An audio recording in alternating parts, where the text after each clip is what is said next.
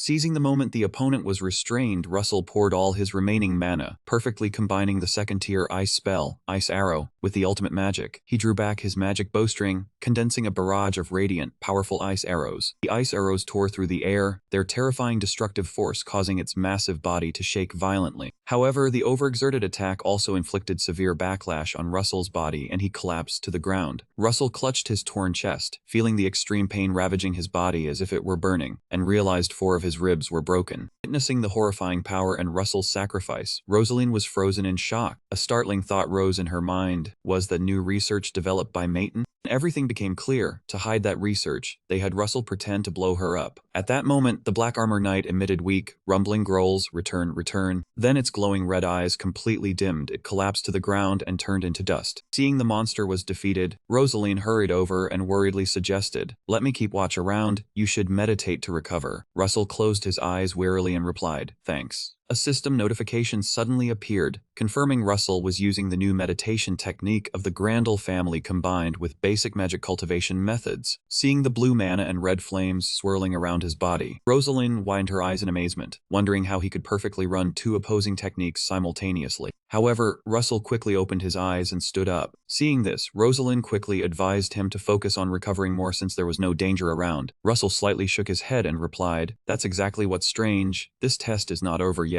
Seeing his companion's confusion, he explained that he believed the entire trial had actually started from the moment the fake Sun tribe guardian appeared. Russell recalled the guide's words about the bald eagle suddenly becoming abnormally strong. Supposedly after defeating it, they should have found the answer, but in reality, nothing happened. As he spoke, Russell bent down to pick up the black outfit. Seeing he intended to put it back on, Rosaline curiously asked. He nodded, admitting that controlling his battle soul was still very difficult at the moment, and internally began to piece together the clues. He told himself that if this quest was even more troublesome than his own trial, then the one orchestrating everything behind the scenes could only be the Grand Sage, Albecto. Just then, a blinding flash of light suddenly erupted violently right in front of the two. Rosaline was astonished to realize the Black Armor Knight had completely vanished, leaving behind a round stone glowing brilliantly orange, floating in midair. Russell immediately approached to inspect the item the monster had long been protecting. It was the Thunder Dragon Stone, the legendary stone used to seal the Thunder Dragon, a species of ancient lightning lineage long extinct. The notable thing was that this Thunder Dragon species had never appeared in his original novel, but only existed as world-building information. Russell mused, he began to activate his nerves to piece together the tangled clues, starting from the matter of Bingfong Mountain being split in two, up to the life and death battle with that giant black armored knight guard just now. Russell quietly realized obtaining the Thunder Dragon Stone had been too easy, the reward far greater than the risks he had endured. Looking at the floating stone, Rosaline approached and commented its aura was truly unusual. Russell nodded. It was indeed a strange item. However, as he watched the radiant golden electric arcs continuously flash through the stone, a terrifying thought suddenly flashed through his mind. If the entire trial was created by the Archsage Albecto, then this space was a magical illusion. Realizing the danger, Russell's expression changed and he shouted, "Rosaline!" Startled, she turned back and asked, "What's wrong?"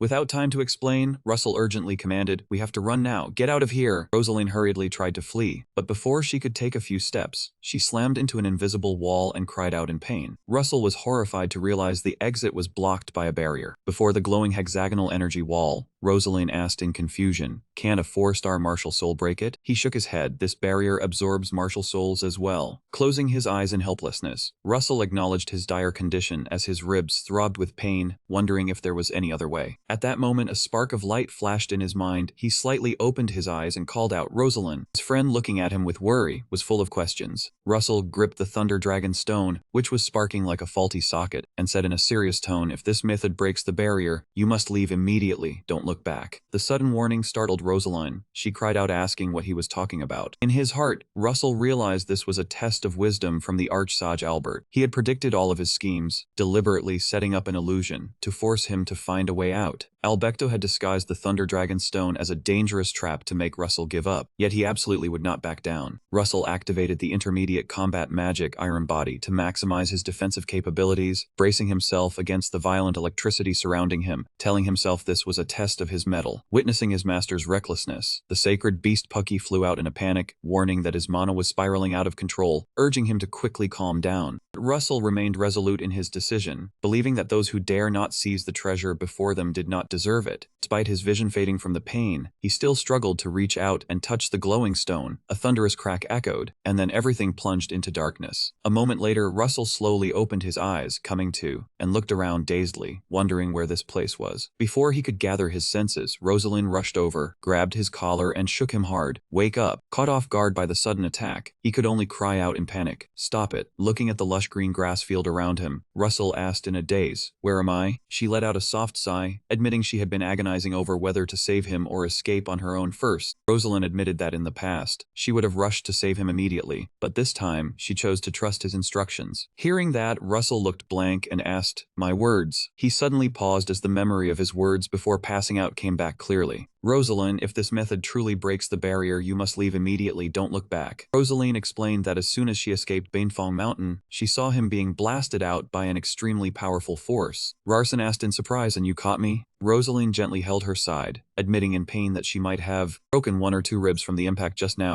Seeing that, Russell quickly told her to sit down and meditate so he could heal her wounds, but Rosaline advised him to take care of himself first. It was then that Russell realized something illogical. Why was his body perfectly fine when he should have suffered severe injuries? He silently called Pucky to ask what had happened and discovered a massive amount of extreme lightning element mana was automatically flowing into his body. To check the source of this energy flow, Russell immediately activated his subspace. He reached into the spatial gate and pulled out an item. Rosaline gasped in astonishment at the sight of the stone, curiously asking if this was the reward that Lord Mayton had prepared for him. Looking at the glowing Thunder Dragon stone in his hand, Russell smirked slightly. He himself wasn't sure anymore. He noted that the bald eagle becoming abnormally large was a sign that a nearby dungeon had been activated. Russell explained further, the place they had just entered was a false space created by magic, and the real Banefang Mountain was over there. Rosaline's jaw nearly dropped to the ground in shock. She wondered if there were many people of the same caliber as his father. Russell replied thoughtfully, perhaps only a select few could do that. He began to question his father's intentions in sending him here, wondering if he knew about Albecto or Crusher. His father had always looked down on combat magic, while Albecto was its founder. Russell told himself that if his father knew about Albecto, he wouldn't have treated it that way. Holding the glowing stone in his hand, Russell walked on, telling himself everything was extremely absurd. He would definitely ask his father as soon as he returned. After obtaining the Thunder Dragon stone, Russell looked worriedly at the path ahead and asked Rosaline how they were going to get down the mountain. He thought to himself that without the help of the Mountain Guardian clan, descending would be extremely difficult, not to mention both of their weakened conditions. "Let me try this time," Russell asked in surprise. "You try what?" Rosaline didn't explain much, only asked in return if he still had the Marutu medicine. Looking at his friend's overly confident, almost suspicious expression, Russell could only silently agree. Afterwards, the two quickly found their way back to the village at the foot of Banefang Mountain. As soon as he stepped through the door, his attendant Hampton cheerfully brought out a large bowl of tonic to greet him. "Glad that you have returned safely, young master. Please drink this special tonic." Russell accepted the bowl of medicine and smiled, thanking Hampton. Seeing this, Rosaline, standing nearby, lightly pouted and asked if there was any for her. As soon as he took a sip of the medicine, Russell grimaced and stuck out his tongue as if poisoned. "It's terrible." At that moment, moment, Hampton hastily pulled out a letter with a red wax seal and reported, "There is a letter for you from the family. It seems your father wishes to speak with you privately." Russell and Rosaline opened the letter together to read it. He thought to himself that this conversation must be related to what happened at Binfeng Mountain. Suddenly, from the dark corner of the room, a cold voice rang out, "Young master." Startled, Russell turned around and recognized Hera standing there silently, so she was the one who had delivered the letter to Hampton. Hera stepped closer and warned in a serious tone, "There is something stirring inside your subspace, young master." Hearing the maid mention the subspace, Russell was slightly surprised and asked back with doubt. Hera explained that it was a faint but extremely fierce aura. To clarify the suspicion, Russell immediately took Hera into a private room. He channeled his mana to open the subspace, took out the Thunder Dragon stone crackling with golden lightning, and asked her if it was this item. Hera looked at the magic stone and firmly confirmed, yes, it gave a very dangerous feeling. Curious, Russell asked if she could sense the source of lightning energy within it, and she nodded. Hera's face turned stern as she warned in a serious tone. This aura was as strong as a volcano about to erupt. It was certainly a great threat to him. Russell smiled confidently, raised his chin, and asked back, "Isn't controlling that threat my decision to make?" His determination stirred a deep memory in Hera, recalling the words of the household head maiden, "Do not doubt the bloodline of this house." Looking at his back, she told herself that every time she saw him, she saw the image of the former household head. This was the pride of the Maiden bloodline. As for Russell, he stared intently at the glowing Thunder Dragon stone in his hand, pondering silently. Since the stone was prepared by the great sage Albecto, he surely wouldn't give something dangerous that could self-destruct. Could a real Thunder Dragon actually appear? According to the world setting, Thunder Dragons devoured mages to grow, but the speed wasn't fast, so it wasn't the optimal method. It was this very inconsistency that made Russell curl his lips into an excited smile. He told himself things were getting more interesting because Albecto was the founder of Jamma Spell Combat, the most underestimated skill. What had he actually done with this stone? Russell immediately arrived at the Maiden estate following his father's summons. Bowing his head respectfully, he spoke, "Russell Maiden, present at your call." His father stood with his back to the stained glass window, speaking slowly, "Today I did not call you as the household head." For Russell's confusion, he slightly turned his head and said sternly, "Just call me father." The sudden request left Russell frozen for a few seconds, too shocked to move. Quickly regaining his composure, Russell replied respectfully, "Yes, father," as you were about to explain the reason. Russell took the initiative to interrupt. "Since father called me as a son, I dare to ask first, did you know what I would receive from Binfeng Mountain?" His father raised an eyebrow and asked back, "Are you asking if I was the one who created that place? Then who do you think designed it?" The counter question from the nation's father made Russell's hair stand on end in alertness. His father slowly analyzed, "If you ask that, you must suspect someone else. But only one person knows the secret. What did you see there?" Russell secretly assessed that his father was a heavenly mage who was hard to deal with. He asked calmly, "How do you know only one person knows the secret?" However, his father immediately extinguished the doubt with a cold assertion. "No, only one, unless the Maiden family has two household heads." Russell stepped forward and asked, "Father, is there a secret mission that only the Maiden household head is allowed to know?" Tense silence enveloped the entire space. Russell thought to himself, if he didn't clarify, sooner or later he would face death from the variable backlash. He declared with a stern face, "With your permission to speak frankly, you said only one person knows the secret, the Maiden household head, but you don't know that secret." The bold statement made his father narrow his eyes and coldly ask back, "How do you intend to prove that?" Russell calmly brought up the old matter. "When you told Rosalind to accompany me, you said I would receive something equivalent, but this is the real reward." With that said, Russell channeled his mana and opened a small spatial gate. "Do you know what this is?" According to legend, the Thunder Dragon was sealed inside this. Looking at the stone emanating terrifying lightning energy, his father pondered, "This is the first time I've seen it. If you need it, I will offer it to you." But he waved it off, "No, it's yours." Assertion made Russell curl his lips in a smug smile. "Thank you, father." Witnessing the sly smile, his father felt helpless inside. "This brat wanted me to say it out loud myself." Regaining his sternness, he asked further, "So what else?" "I still haven't heard your answer. Who designed that place?" The question made Russell pause, knowing full well the answer was Albecto. But Russell analyzed silently. If he directly mentioned Albecto and the Crusher, his head would definitely explode from the massive trouble. He needed to find another answer that would convince his father without adding more trouble for himself. Coming up with a perfect plan, Russell acted deeply with a serious expression, recounting that a beautiful woman appeared in his dream. She was from the Maiden family, claimed to have two hearts. That was a sign sent through the dream. The shocking revelation made his father change expression, his pupils contracting from extreme astonishment. That night, under the quiet crescent moon, his father stood silently by the window, his heart in turmoil thinking about his son's words. He whispered, "The boy mentioned the matriarch who founded the family, Kesa Maiden." His father immediately summoned Hera and the Prophet Grey to the Great Hall, and spoke in a low voice, "Hera, tell me, What did she say? The sudden question left Hera slightly bewildered, asking back, what do you mean? The most painful and darkest memory in the family's history suddenly surfaced hauntingly. Amidst the furious screams of the crazed crowd, "Kill her, burn the witch alive," the matriarch with long gray hair was tied tightly to a wooden stake. Gray slowly explained, the matriarch at that time had predicted the downfall of the Maton family, and to prevent it, the true descendant needed to appear. She replied gloomily that the chance of the descendant appearing was nearly zero, so the Maton family was essentially guaranteed to go to the ground. If that descendant truly appeared, his father probed, did the matriarch mention how they would appear? Gray answered seriously, it would be an absurd appearance, breaking all laws of physics and common logic. His father's face hardened with deep thought, and he coldly ordered, repeat her last words, Prophet Gray. The memory of the burning pyre surged violently, the matriarch tied to the wooden stake amidst towering flames, madly screaming a curse. That arrogant one, the inexplicable sword will sever every blood vessel. She roared in ultimate agony within the ring of red fire, and then, the one who fills the void of that existence, will be the one who makes the flower bloom. The fierce flames devoured everything, leaving only cold ashes smoking heavily under the gloomy sky. Back in the quiet secret chamber, his father stood silently before the ancient portrait of the matriarch. He whispered softly, a beautiful Maton woman, claiming to have two hearts and the one who brings meaning to our existence. Looking at the waning moon outside the window, his father gave a faint, hidden smile. The matriarch who founded the family, Russell, said she appeared in his dream. At the same time, at the autumn estate under the peaceful night, in the dark of the night, a girl with striking red hair slowly emerged. Russell's door creaked open, revealing a pair of eerie red eyes. A voice spoke, little brother, I heard you completed your mission well. You even received a formal invitation from Grandel. The sudden appearance left Russell completely frozen. She flashed a cold smile, pointing at him, Russell, I heard you got your hands on something interesting. I'm disappointed, keeping it all to yourself without sharing with your dear sister. Posa pressed her face close to his with a feigned innocence, a sinister smile spreading across her lips. Let me see the Thunder Dragon Stone. The request from his sister made Jerson's face harden with caution. He asked, did father tell you about it? She softly curled her lips with a knowing smile, slowly pacing around the room, replying, that's right. You know father never spends time on the family. So when I was summoned, I was quite eager. But then, suddenly, he talked about the Thunder Dragon Stone. Let me ask you a question. Why would father suddenly invite me just to tell me that you've obtained the Thunder Dragon Stone? Facing his sister's sharp, scrutinizing gaze, Russell fell silent for a moment before giving his blunt assessment. I can only assume you have some information related to this item. The answer made Posa smile with satisfaction. Correct. She slowly explained, because I have never told anyone except my personal guard, and I never thought father would know. Posa leaned in close to Russell's side, her red eyes gleaming with mystery as she asked, do you remember the festival 10 years ago, little brother? Back then, I said I had brought back Cynthia's wings. Russell frowned slightly, recalling, didn't you boast about it like you had achieved a great feat then? Posa chuckled self-deprecatingly, that's right, but compared to the contributions of Evian and Cerrone, it was nothing. Bragging about that was rather foolish, wasn't it? Posa's admission completely shocked Russell. He widened his eyes in surprise as he realized a hidden truth. So then, the mission then wasn't just to retrieve Cynthia's wings. Seeing her little brother's stunned expression, Posa curled her lips into a sinister smile and affirmed, exactly, you are my brother. Russell immediately pieced together the events and deduced, it must have been a mission to obtain some item so valuable that even facing the temple, the Maton family wouldn't care. But if the temple truly held such a treasure, they would have set up defenses so tight that not even an ant could get through. Posa tilted her head, looking at him curiously. So what do you think they prepared? If it was just a few holy nights, that wouldn't be noteworthy. The reason you could so confidently claim that achievement must be because swordsmen were also dispatched there. Right. Russell's sharpness astonished Posa. She looked at him with bright, delighted eyes, thinking, how could this kid guess everything so easily? She even had the wicked thought of cutting off his lips to keep for herself. Sensing the chilling aura from his sister, Russell shivered and reminded her, hey, don't take any parts of me. Posa laughed with amusement. Oh my, is my expression that obvious? You guessed right, there were swordsmen there, at least around 20 of them. Looking at his sister's serious expression, Russell swallowed hard and asked in a low voice, did you kill them all? Posa gave a cruel smile, replying bluntly, of course. The memory of the bloody battle resurfaced within the fiercely burning temple. At that moment, a swordsman in armor, like a madman, recklessly swung his sword and charged, shouting furiously, die, you murderer from the clouds. Note, mate seems to be a typo for Mautin. Keep clouds for accuracy. However, facing the close quarters attack, Posa remained completely calm. She easily sidestepped the sharp blade by a hair's breadth. With her ghostly movements, she kept shifting, creating afterimages that the swordsman couldn't touch at all. He breathed heavily, terrified, exclaiming, "How can a mage possibly move like that?" The swordsman gathered all his remaining strength and struck down with all his might. Yet his slash only a mere illusion of Posa. He panted heavily, laughing triumphantly, believing he had actually killed the third young miss of the Maiden family. A flash of magic light burst forth, and the swordsman cackled wildly in his delusion, unaware that Posa and her subordinate were silently approaching right behind him. The subordinate quietly asked if they should finish him off, but Posa coldly replied to just let him laugh until he died. Back in reality, Russell analyzed thoughtfully that both the Swordsmen's Association and the Holy Kingdom had remained completely silent after the raid, proving there was some compulsion that prevented them from speaking out. She revealed that the place secretly stored forbidden items belonging to both the Holy Kingdom and the Swordsman families. Russell's expression shifted slightly in surprise as he grasped the severity of the matter. In Posa's memory, she had personally activated a massive magic circle, creating a cataclysmic explosion to break through the temple's sturdy defensive wall. As the dust settled, a secret entrance to a dungeon appeared before them, causing her accompanying subordinate to gasp in astonishment. There, Posa discovered extremely dangerous forbidden pharmaceuticals, including solar sampura, Mandela's tears, and Elizdo powder. Hearing these names, Russell was completely frozen. He asked in disbelief, why would such terrifying banned drugs appear in a sacred place like the temple? Posa explained that this was exactly why the two factions didn't dare utter a word, because it was essentially a smuggling ring for banned drugs, involving the swordsmen, even if they might just be hireds unaware of what they were transporting. Russell silently deduced that his sister's raid and seizure of that treasure trove was the reason the Holy Kingdom and the swordsman families didn't dare to protest. Recalling the nauseating stench when burning those drug addicts there, Posa still felt a wave of disgust. She admitted she had almost come to hate her father for giving her such a bizarre mission. However, the most important thing was, besides Cynthia's wings, Posa had also seized an encoded ancient tome. She revealed that after successfully decoding the book, she had discovered information about the dragon stones that could shake the entire continent. What did it say? Russell asked curiously. Posa explained leisurely, mainly about dragon stones like the one you have. A dragon stone is actually sealing a dragon inside, but to awaken it, you need something called a nest. Hearing this, Russell quickly guessed his sister's intention. I'm guessing you want that nest, right? Receiving a nod of confirmation from Posa, he wondered, then why don't you just go get it yourself? Sometimes you're both clever and dense at the same time. The remark made Russell's expression change slightly as he asked, what? Posa stepped closer, radiating a dangerous pressure, and asked back, think about why I would share this valuable information with you. Isn't it obvious that you could become my rival? There's a very peculiar dungeon. Although it's man-made, it has extremely odd entry conditions. Russell quickly grasped the information and asked, an age restriction, right? Posa nodded in confirmation, yes. Quite strange, isn't it? However, she had no idea that Russell was already a step ahead of her. He calmly uttered the name. It's the Cloud Bakery, isn't it? The name he uttered shocked Posa deeply. Her red eyes widened in astonishment as she asked, how do you know? To avoid revealing his transmigration secret, Russell glossed over it, saying, I just happened to find out. Posa repeated with suspicion, happened to, you say, so you must know about that place. Russell slightly evaded the question, I don't know the details either, but I apologize in advance. Russell met her gaze directly and declared firmly, I also need a nest. The blunt declaration from her little brother made the smile on Posa's lips completely vanish. A deep, dark red aura suddenly erupted violently around her body. Posa looked at Russell with a razor-sharp gaze, her voice low. So you're not going to give me the Thunder Dragon Stone? Do you really think you can control its power? Facing the terrifying pressure from the heir apparent, Russell remained unfazed. A bright blue mana flared around him, silently asserting that he was no longer an easy child to bully. Russell's extraordinary resolve made Posa inwardly admire him. This kid is stronger than I thought. If it were Carton, he'd have fainted by now. Seeing Russell's determination, Posa gave a sinister smile and coldly declared, you're making me want to kill you even more. Facing the cruel red aura from Posa, Russell remained perfectly calm. But I know you can't do that right now. The Thunder Dragonstone is mine, and I will find a nest for it myself. After the tense confrontation with his sister, Russell returned to his room and tossed and turned all night, wondering what the safest path to the cloud-bred oven would be. In the end, he chose a bold approach. If he couldn't outrun the danger, then keep it close, for the greatest threat sometimes turns out to be the closest friend. As soon as he made up his mind, Russell quickly wrote a letter, tied it to the messenger falcon's leg, and let it fly away. The recipient was none other than his close friend. At the ancient mansion, Cassin was practicing his swordsmanship when a servant rushed in breathlessly to report that a letter from Russell had arrived. Taking the letter, Cassin was extremely surprised and excited, and he immediately opened it to read. Right after that, in the main hall of the mansion, The head of the household, Garcia Say, slowly sipped his tea and then asked his son what his friend had said in the letter. Cassin answered straightforwardly. He invited me to explore the man-made dungeon called the Cloud-Bread Oven, and also invited Rudia, another friend of ours. Seeing the determination in his son's eyes, Garcia Say asked in a low voice, even if I tried to stop you, you would still go, right? Cassin replied decisively, but father, I believe there is no reason for you to forbid this. The patriarch warned sternly, what if it's a trap set by the Maton family? The Maton and the Say families are inherently two forces that cannot tolerate each other. And competition is not always fair, it is often ugly and dirty. However, Cassin remained steadfast, looking his father straight in the eyes and said, I understand your concerns, but there will be no trap. Garcia Say continued to point out the risks. That place has an age restriction, and once you enter, our family can't help you. So what if Rudia and Russell join forces to kill you? Repay a favor doubly, avenge an insult tenfold. That is my life's motto. His son's courageous answer pleased the patriarch. He smiled faintly and said, good. Cassin did not stop there. He continued seriously, earlier you insulted my friends. If nothing happens to me in there, I expect you to apologize. Hearing this, Garcia Say was not angry, but instead laughed heartily. It seems I have truly angered you, my son. He agreed cheerfully, very well, I will do that. But right after that, the patriarch's face suddenly darkened, and he said seriously, truth be told, I also trust Russell, but I cannot trust the Maton family. Seeing Cassin curiously ask what he meant, Garcia Say only replied flatly. He would reveal nothing more until the preliminary investigation was complete. Several days later, at the meeting point at the edge of the forest, Russell and Rudia were already waiting. As soon as she saw the familiar figure, Rudia waved and shouted, Cassin, long time no see. Cassin, in his imposing knight's armor, walked over, greeted Russell and Rudia, and then asked if the group had determined the location of the Cloud-Bread Oven. Russell nodded in confirmation, then spread out a map and pointed clearly. The oven is located in the Dragon's Claw region in the north within the Say family's territory, as you surely know. Just hearing the name of this place, Cassin suddenly changed expression, his face tense, and he gritted his teeth and asked back, that place, are you sure there's a man-made dungeon there? His friend's intense reaction surprised Russell. He thought to himself he had never seen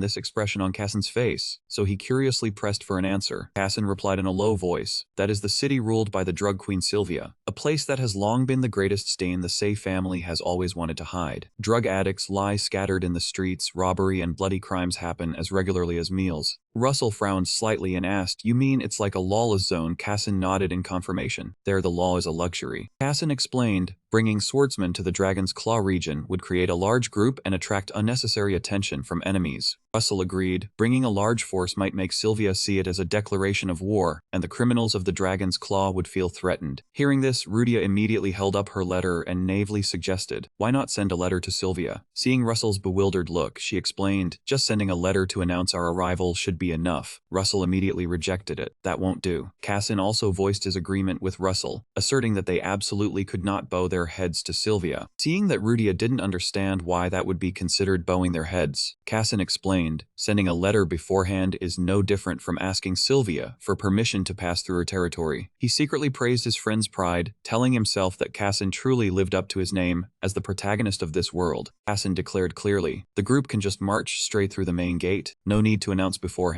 The goal is only to complete the request of the butter mage Gia. However, neither of them knew, in a hidden corner nearby, Posa was leisurely sipping tea and silently observing them. Seeing the young master of the Say family walking with her younger brother, she smirked sinisterly, silently remarking that her younger brother had learned to use his brain to pull in allies. Meanwhile, in the northern Dragon's Claw region, a cold night enveloped the ancient castle. The mistress of this lawless zone, the drug queen Sylvia, was leaning back on her throne of power. She leisurely took a long drag from the pipe in her hand, gently exhaling a faint blue wisp of smoke. Sylvia frowned in dissatisfaction, complaining that the quality of the 5-spice herbs this time was too poor, causing the trembling goblin's subordinate kneeling on the ground to apologize. When Sylvia pressed for the name of the person who harvested the poor quality herbs, Deb nervously reported it was a farmer named Kurago, who had worked for them for 7 years. Sylvia's eyes flashed with murderous intent. She remarked coolly, 7 years is a long time, but unfortunately his work is getting worse and worse. Then decisively ordered Kurago's head to be brought to her. Sylvia coldly declared, it's time for that farmer to retire because the 5-spice is the main product that helps her dominate this place, and poor quality goods will ruin her reputation and customers will leave. Turning to other matters, Sylvia asked Deb if the letter from the fire mage Posa had been sent. Deb quickly confirmed but worriedly asked if it was the third Miss Posa of the Maton house. Sylvia reassured her, the Dragon's Claw region is within the Say family's territory, so Posa cannot use her power freely. What troubled Sylvia the most was the reason an arrogant candidate for the Maton family head would take the initiative to send her a letter. She looked at the subordinate Mo, smiled wickedly, and said she trusted his scheming mind. Sylvia turned her gaze to the dark window, silently wondering if Posa's letter was a warning forcing her to act wisely in the face of the upcoming storm. The subordinate bowed respectfully. Yes, that is my take on it, and Posa will also think that you will understand it in that way. Sylvia smirked, a cold smile spreading across her lips. So she's provoking me, she wants me to slaughter those brats after my pride is wounded. Seeing the drug queen's anger, Deb hurriedly offered a plan to soothe her for now. It's best to treat them kindly, because among them there is still one whose identity hasn't been verified. Deb continued to analyze the sinister scheme. He has been a scoundrel for a long time. If we spread the word that he was lavishly entertained in the pleasure district, he would surely lose all his honor and face. Being unable to look anyone in the eye, the Mayton family's reputation would sink to rock bottom, and their fury would all fall on the seventh young master who went there. However, she was still curious about the identity of the one accompanying him. Deb immediately answered, most likely a descendant of the swordsman family. You mean the genius of the Say family? The goblin trembled, cold sweat pouring down in confusion. Yes, if we harm those two, it's like asking for trouble. They will use that as an excuse to destroy us. Sylvia pondered deeply. Posa's indeed a cunning fox, but not the type to pull a trick like this. So that means she has a reason for creating this situation. Deb quickly nodded in confirmation. Yes, I am not entirely certain, but according to my network. The goblin's face suddenly became extremely sinister and cunning as he revealed the shocking intelligence. A great war is about to break out between the Say and Mayton families. Meanwhile, under the quiet crescent moon, Russell sat in thought beside the blazing campfire. Suddenly, Cassin stepped forward from behind and asked in a serious tone, Russell, is there some kind of grudge between the Mayton and Sea families? The sudden question startled Russell into astonishment. Deep inside, Russell began to feel extreme unease. Could it be that the memories of the original plot were suddenly surfacing clearly in his mind? It was a torrential rainy day back then when the cruel truth about the massacre was finally discovered by the Say family. Russell was extremely worried that if things continued down this path, then there would only be one future ahead, the downfall of Mayton.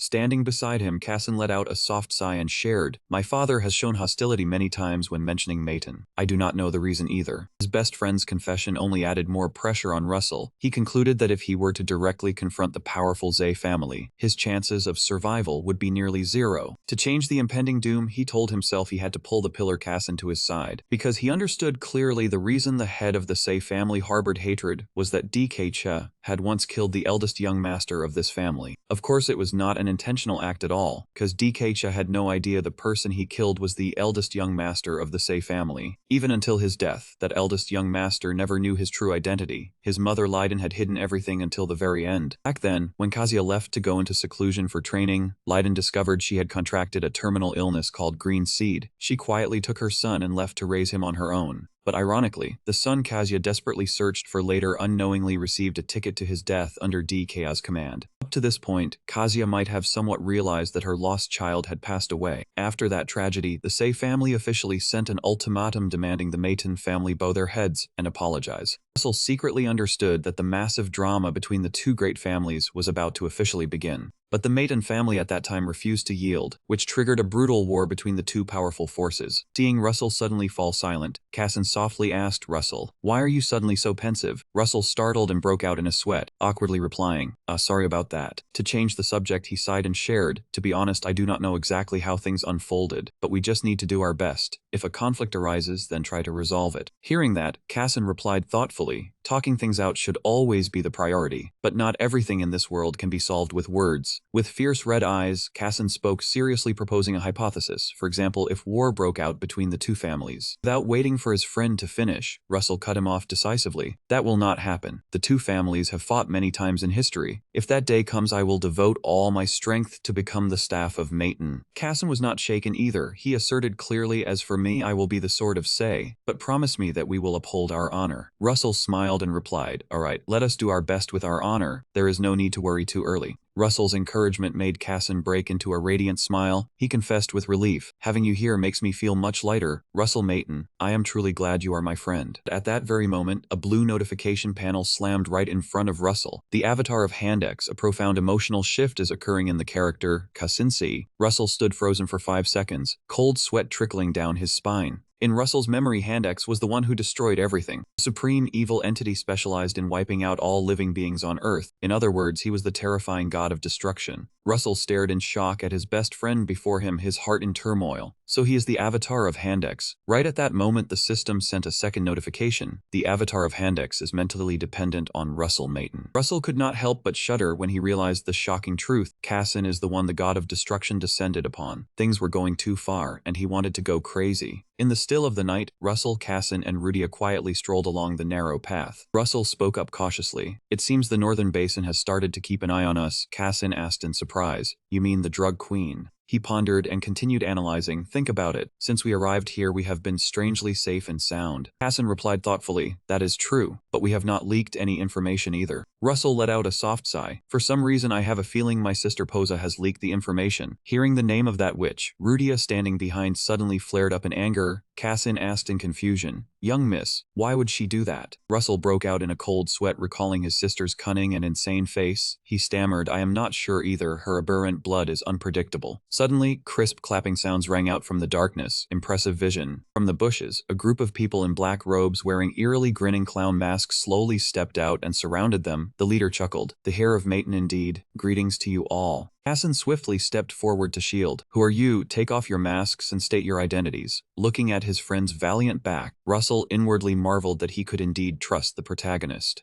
However, the leader of the masked group gently bowed his head in refusal. "I am truly sorry, but our rule is to never take off our masks. However, I can promise one thing." He raised both hands in a negotiating manner. "If you are willing to listen calmly, then we will not harm you." Russell raised an eyebrow and asked back, "Your rules?" The leader confirmed firmly, "That is correct. We are the guard unit under the Banner Queen, the ruler of this northern basin. Our whereabouts are a state secret. Please understand, young master." Russell inwardly analyzed, "Young master? If Cassin, the second young master of Seth, is walking with me, then he should be included too." It seems Posa completely left out the report about Cassin to them. Cutting off his thoughts, the leader of the masked group bowed respectfully, introducing clearly, "Allow us to formally introduce ourselves. My name is Depp. I am the head of the Northern Basin." Hearing that, Russell curled his lips and replied calmly, "All right, it is understandable that you have to keep your identity secret, since after all you only do dirty work." Sharp sarcasm startled Depp and his men. He awkwardly replied, "Thank you for understanding." But then, Russell's eyes darkened dangerously. He warned coldly, "Those who are not real members should take off their masks right now, before I chop off all 10 of your fingers." The murderous threat made the subordinates behind tremble, breaking out in cold sweat from fear. Standing beside him, Cassin silently observed his friend's terrifying expression. Russell glanced at Depp, flashed a cold smile. "And as for you, you will pay for daring to deceive me knowing who I am. I give you one last chance. What is your name?" Under the suffocating pressure, the masked man hesitated and replied, "My name is Depp." Russell leisurely walked closer to him. "Yeah, Depp, huh?" He smiled gently and extended his hand forward. "Pleased to meet you. I am Russell Mayton, the 7th young master of Mayton." Russell's proactive move left Depp utterly bewildered. A handshake, he slowly raised his hand and grasped Russell's. But the moment their hands touched, Depp's eyes widened in horror. A dry cracking sound rang out sharply. Russell squeezed with force, directly crushing the bones of Depp's hand. The overwhelming pain hit Depp, making him collapse to the ground, screaming miserably. Witnessing Russell's brutal move, both Cassin and the girl accompanying him were completely stunned into silence. The masked subordinates around him broke into a cold sweat, standing frozen in the face of the 7th young master's terrifying strength. "What are you all standing there for? I am talking to you. Take off your masks now." The pressure that enveloped the entire space caused the subordinates from the basin region to tremble in utter fear. They realized in horror that they had miscalculated. This was completely different from the rumors. What on earth was happening? Faced with the 7th young master's overwhelming pressure, the masked group panicked and dared not delay. Russell quickly saw through their strength, silently concluding that the group behind him were neither swordsmen nor mages. As the first mask was removed, it revealed the terrified face of a middle-aged man with a mustache. In Russell's memories, this man was actually a journalist who wrote news reports. Next to remove his mask was a young man who was crying like a 3-year-old child. This person was originally a professional paparazzo. Russell quickly pieced everything together and realized the true identity of this group. They were news reporters. He thought about Sylvia, the drug queen who ruled the Northern Basin, a place notorious for being the most decadent capital in the region. Russell began to analyze her insidious scheme. She wanted to stage a scene of Russell indulging in debauchery, embracing beauties, and drowning in alcohol. This group of reporters would capture those true images without needing to fabricate a single word. because once a truthful article was published, the Maton family would have no excuse to intervene or cover it up. With the seventh young master's already terrible reputation, turning him into an outcast of society would be extremely easy. Facing Russell's terrifying silence, the mask-wearing man whose hand had just been crushed looked up and asked in confusion, "Young Master Maton, why are you doing this?" Russell looked down at the kneeling man with cold, threatening eyes. "Do you really not know? If you pretend again, I will break your spine." At that moment, a system notification appeared before Russell's eyes, exposing the imposter's true identity. It turned out that this man was not Depp, but Duran, a low-ranked warrior from the northern basin. The true mastermind, Depp, was elsewhere. Seeing through the deception, Russell sneered maliciously, "If you dare to trick me again, the one responsible will be Depp. When that happens, Depp should be prepared to sacrifice his life." He turned his gaze towards the black crow perched on a nearby branch. Russell coldly sent a final warning through the crow. "This is the last warning. Come out now, Depp. I will give you 3 minutes." As soon as he finished speaking, the black crow immediately flapped its wings and disappeared into the silent night sky. Elsewhere, Depp was trembling, clutching a magic orb tightly. Seeing Russell's challenging sneer reflected inside, he cried out in terror. He sees through everything. Depp broke out in a cold sweat, realizing in shock that he had underestimated his opponent. The rumors said the young master had changed somewhat, but this was more than just a little change. Seeing the countdown still at 3 minutes, he was frantic. Not daring to waste a second, the goblin madly rushed out. He hurriedly activated the escape pod. Depp ran for his life, cursing with regret that his sinister plan had completely fallen apart. He wanted to show Russell a humiliating sight, naked, panting, and high on drugs. That was what the reporters should have seen. But reality was extremely cruel. At this moment, both young masters, Russell and Cass and Seth, stood tall ahead with an overwhelming cold aura. The two paparazzi reporters with them could only stare wide-eyed, their faces bloodless from fear. Brian Depp, the goblin messenger, finally had to show his face. He knelt on the ground, trembling and begging, "I am Depp, honored to meet you. Please forgive me for deceiving you." However, Russell only looked down coldly. "You have deceived the Maton family. Do you think I will forgive you?" Understanding the cruelty of the Maton family, Depp gritted his teeth in despair and decisively pulled out a sharp knife. The goblin's sudden action terrified the reporters behind him. Without a moment's hesitation, Depp chopped off his own finger to atone. "Is this enough to make up for my mistake?" Looking at the severed finger, Russell remained utterly calm and coldly said, "I allow you to reattach it." Receiving this leniency, Depp sighed in relief, admiring the seventh young master's authoritative ruthlessness. He hurriedly suggested, "I would like to personally guide you under the orders of the drug queen. Would that be acceptable?" However, Russell adamantly refused. "No, I have no business with the drug queen. What I need to do is find the mission my father assigned and return." Hearing the name of the family head, DK Cha, the reporters behind immediately went wild, scribbling furiously in their notebooks to catch this drama. Depp broke into a sweat, nervously asking if there was anything belonging to the Maton family head that lay within their territory. At that moment, Casson stepped forward with eyes blazing with killing intent, coldly cutting in. "Watch your mouth. This is not your territory. This is the territory of the Seth family." Casson's powerful intervention terrified Depp. He realized he couldn't possibly hold back the two young masters of the two most powerful families, even if it was an order from the drug queen. The goblin quickly knelt down to apologize. "Forgive me, you are absolutely right. This is indeed the Seth family's territory. So you've come to find the mission assigned by Lord DK Cha, right? Please forgive my rudeness." Not daring to delay any further, Depp and his subordinates hurriedly bowed in farewell. "We will take our leave then. Wishing you success in finding the mission and returning safely." They quickly retreated into the darkness. After the group from the northern basin retreated, Russell sneered with confidence. This news quickly spread back to the stronghold of the drug queen, Sylvia. Hearing Depp's report of Russell's words about finding DK Cha's mission, the drug queen leisurely took a puff from the pipe in her hand, blowing out a faint wisp of blue smoke, and coldly concluded, "It's a lie." Depp, standing nearby, nodded in agreement. "I think so too. If he were really here, Lord DK Cha would have visited at least once." Sylvia frowned slightly, her amber eyes sharp and glowing as she mentioned the name DK Cha. She knew despised this place, and if it weren't under the Seth family's jurisdiction, she and her comrades would have long been dealt with by him. However, Depp nervously pointed out another angle. The goblin trembled as he analyzed that DK Cha actually lost nothing in this. On the contrary, he was trying to prove his capability by secretly placing a mission here without anyone knowing. Furthermore, the seventh young master was also trying to flaunt his power. Depp reasoned that perhaps that's why he deliberately brought up the drug queen to the public rather than the family head. Depp's analysis greatly amused Sylvia.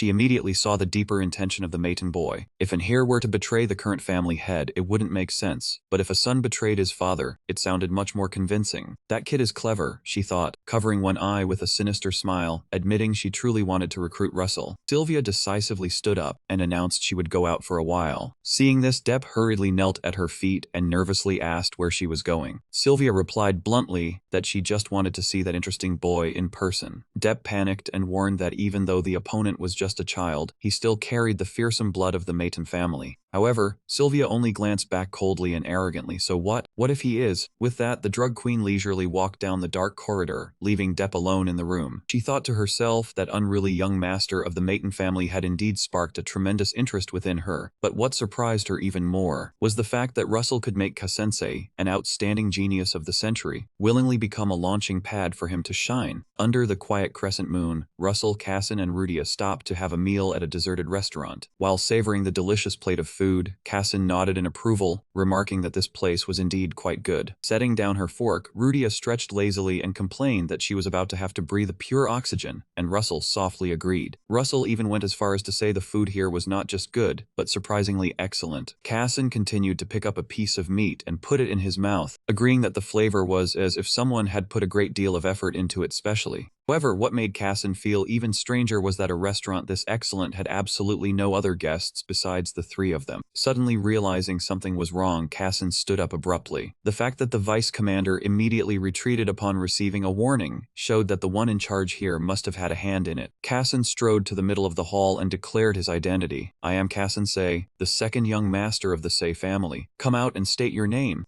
As soon as the declaration ended, the candles around them suddenly flickered out, plunging the entire space into a gloomy darkness. Russell thought to himself, "Here it comes," while Rudia was still bewilderedly asking why the lights had gone out. Then right beneath their feet, a massive magic array unexpectedly flared to life, enveloping the entire restaurant and startling the whole group. Standing in the middle of the glowing array, Cassin was drenched in sweat and highly alert, gripping his sword tightly and wondering what kind of magic this was. Observing the powerful surge of mana, Russell inwardly noted such a massive magic array being able to cover an entire large restaurant proved that their opponent had prepared meticulously to capture the whole group. Just then, the eerie creak of a wooden door being slid open shattered the silent atmosphere. Russell's face hardened as he focused intently, thinking that the one behind this had finally deigned to appear. "Here they come." From behind the slightly opened wooden door, a small hand gently gripped the door frame, accompanied by a timid voice calling out. Russell and Cassin stared with wide eyes and open mouths. Cassin softly asked who she was. The group's surprise, stepping out from the dark room, was not a powerful drug queen, but an incredibly cute little girl with short silver-white hair and glowing red-pink eyes. She shyly clutched the hem of her stained white pinafore dress, walked out barefoot, bowed her head slightly in greeting, and timidly introduced herself. "Hello everyone, I am Sylvia." Cassin looked at the little girl claiming to be Sylvia with suspicion. "Sylvia, huh? Well, anyway, her clothes and limbs are dirty, but her complexion is far too good for how she looks." The little girl stammered an excuse, saying she was just running errands for her mother. Russell immediately added a piercing remark. "Also, your voice is too clear. For someone looking that ragged, your voice should be a bit hoarse." Cassin turned to his friend and asked, "Russell, you feel it too, right?" Russell replied bluntly, "Of course." Russell pointed out the truth. This was an illusion-creating array, and the person who created it must have spent a lot of money. The little girl still tried to keep up the act, pouting and crying. "An illusion array? I was just running errands." Russell leisurely stepped forward and continued his analysis, saying that to set up such a detailed array in the drug queen's territory must have required a long preparation time. It would also need several skilled mages. For something of this scale, if the drug queen truly knew nothing, she might as well close up shop and go home to raise fish. Or this array was built on her direct orders. Russell's sharp perception nearly made Cassin drop his jaw. He thought to himself, indeed, Russell also saw that thing, the thing he thought only he could see. Cassin's childhood memories suddenly flooded back. Since he was young, he had occasionally seen things that others could not see. Although his father had called it a good pair of eyes, this strange ability had brought him no small amount of trouble. Everyone around him was afraid of that ability of his. Even his mother was no exception. She had once been so frightened that she dropped her teacup when faced with her own son's eyes. Therefore, when he saw that Russell also had the ability to see through the illusion array just like him, Cassin felt a deep sense of kinship. Cassin smiled confidently, thinking he was truly lucky to have met Russell. Just then, the little girl Sylvia curled her lips into a sinister smile. Oh my, you two young masters. You two are more interesting than I thought. Russell and Casson were startled and became wary. Sylvia bent over, looking at the two with gleaming, bewitching eyes. Is seeing through my array making you too excited, is it? The little girl stood up straight, and a massive surge of red-black resentment suddenly erupted around her body. Well, that's enough fun. I should introduce myself a little. In an instant, the illusionary veil vanished completely. Stepping out from the blazing red-black aura was an incredibly seductive woman with long black hair and sharp, glowing yellow eyes. Ah, let me smile here, she declared with a sly grin. I am Sylvia, the ruler of the Northern Basin. Casson narrowed his eyes in scrutiny. Your appearance is that magic. The woman in little girl's form gently touched her cheek coquettishly. What's the matter? These two forms suit your taste better. Oh my, seems like you prefer the youthful type. Her playful demeanor left both Casson and Russell completely speechless and dumbfounded. Unwilling to be drawn into her game, Casson asked seriously, Anyway, it seems you've put a lot of effort into this array. Is this place meant to deal with outsiders like us? Sylvia turned around slightly, admitting with a bland tone. Initially, that was the plan, but this array has already been exposed by you too. Casson calmly pointed out the flaw. If you wanted to fool us with illusions, you shouldn't have made the food so good. It was too perfect, not fitting for a shabby place like this. Casson's practical compliment made Sylvia smirk slightly. Oh my, it's quite an honor to be praised by the young master of the Sycan family. Standing nearby, Russell silently observed. Doubts arose in his mind. Did she reveal herself just out of curiosity? Or is she still hiding something? I did indeed spend a lot of effort building this array, because I didn't want trouble if any dangerous people showed up. But it seems I've been fooled. I'll have to deal with all those architects. Sylvia's gaze suddenly turned sharp, and she stared intently at Russell, a man who was once envied by the world, the third young master. Let me ask you something. Russell replied calmly. I will only answer if the question is worth answering. A true member of the Maton family indeed. Tell me, is the Maton Patriarch's mission really hidden here? No matter how many times I think about it, it still seems like a scam. That's impossible. Who would be stupid enough to use DK Che's name to lie? Russell smiled slightly and calmly cut her off. Enough talk, yes or no? Sylvia squinted her eyes with immense pressure, answering only with those two words. Facing the drug queen's pressure, Russell smiled enigmatically. Half right, half wrong. Sylvia burst out laughing. Haha, is that so? That means DK Che didn't directly tell you to come get his mission, right? Her bluntness surprised Russell inwardly. She dared to call that patriarch by his name without any hesitation. Indeed, this lady's guts were not to be underestimated. She leisurely walked barefoot around the hall, musing. But I feel something is very strange. From what I've heard, the third young master is a womanizer and a foodie beyond redemption. She walked past the two and continued. They said you were rotten from a young age. But from what I see, you're very normal, strangely normal. Your eyes and manner are very clear. I didn't expect you to be so upright. Russell glanced at her and asked blandly, Does that disappoint you? No, quite the opposite. The drug queen's suggestive answer startled Russell, leaving him astonished. A dark figure, in the form of a white-haired girl, smirked sinisterly and spoke firmly. Fine, tell me what your father DK's mission was. Though I don't believe it, I still want to hear it. She reminded him that even as the seventh young master of the Maton family, in this Northern Basin region, he could not ask for help without paying a commensurate price. Then she leisurely pulled out a hand mirror, saying that if others saw her real face, it would cause a lot of trouble. Seeing this, Russell asked curiously if the chilled-like face from before was her real one. Looking at her reflection in the mirror, Sylvia frankly admitted that she had let her guard down too much, and that was the only reason he saw it, expressing regret over the slip. However, in his heart, Russell was extremely wary. He looked at her and told himself he still couldn't know what the drug queen's real face looked like, and he absolutely couldn't believe a single word she said. To continue the negotiation,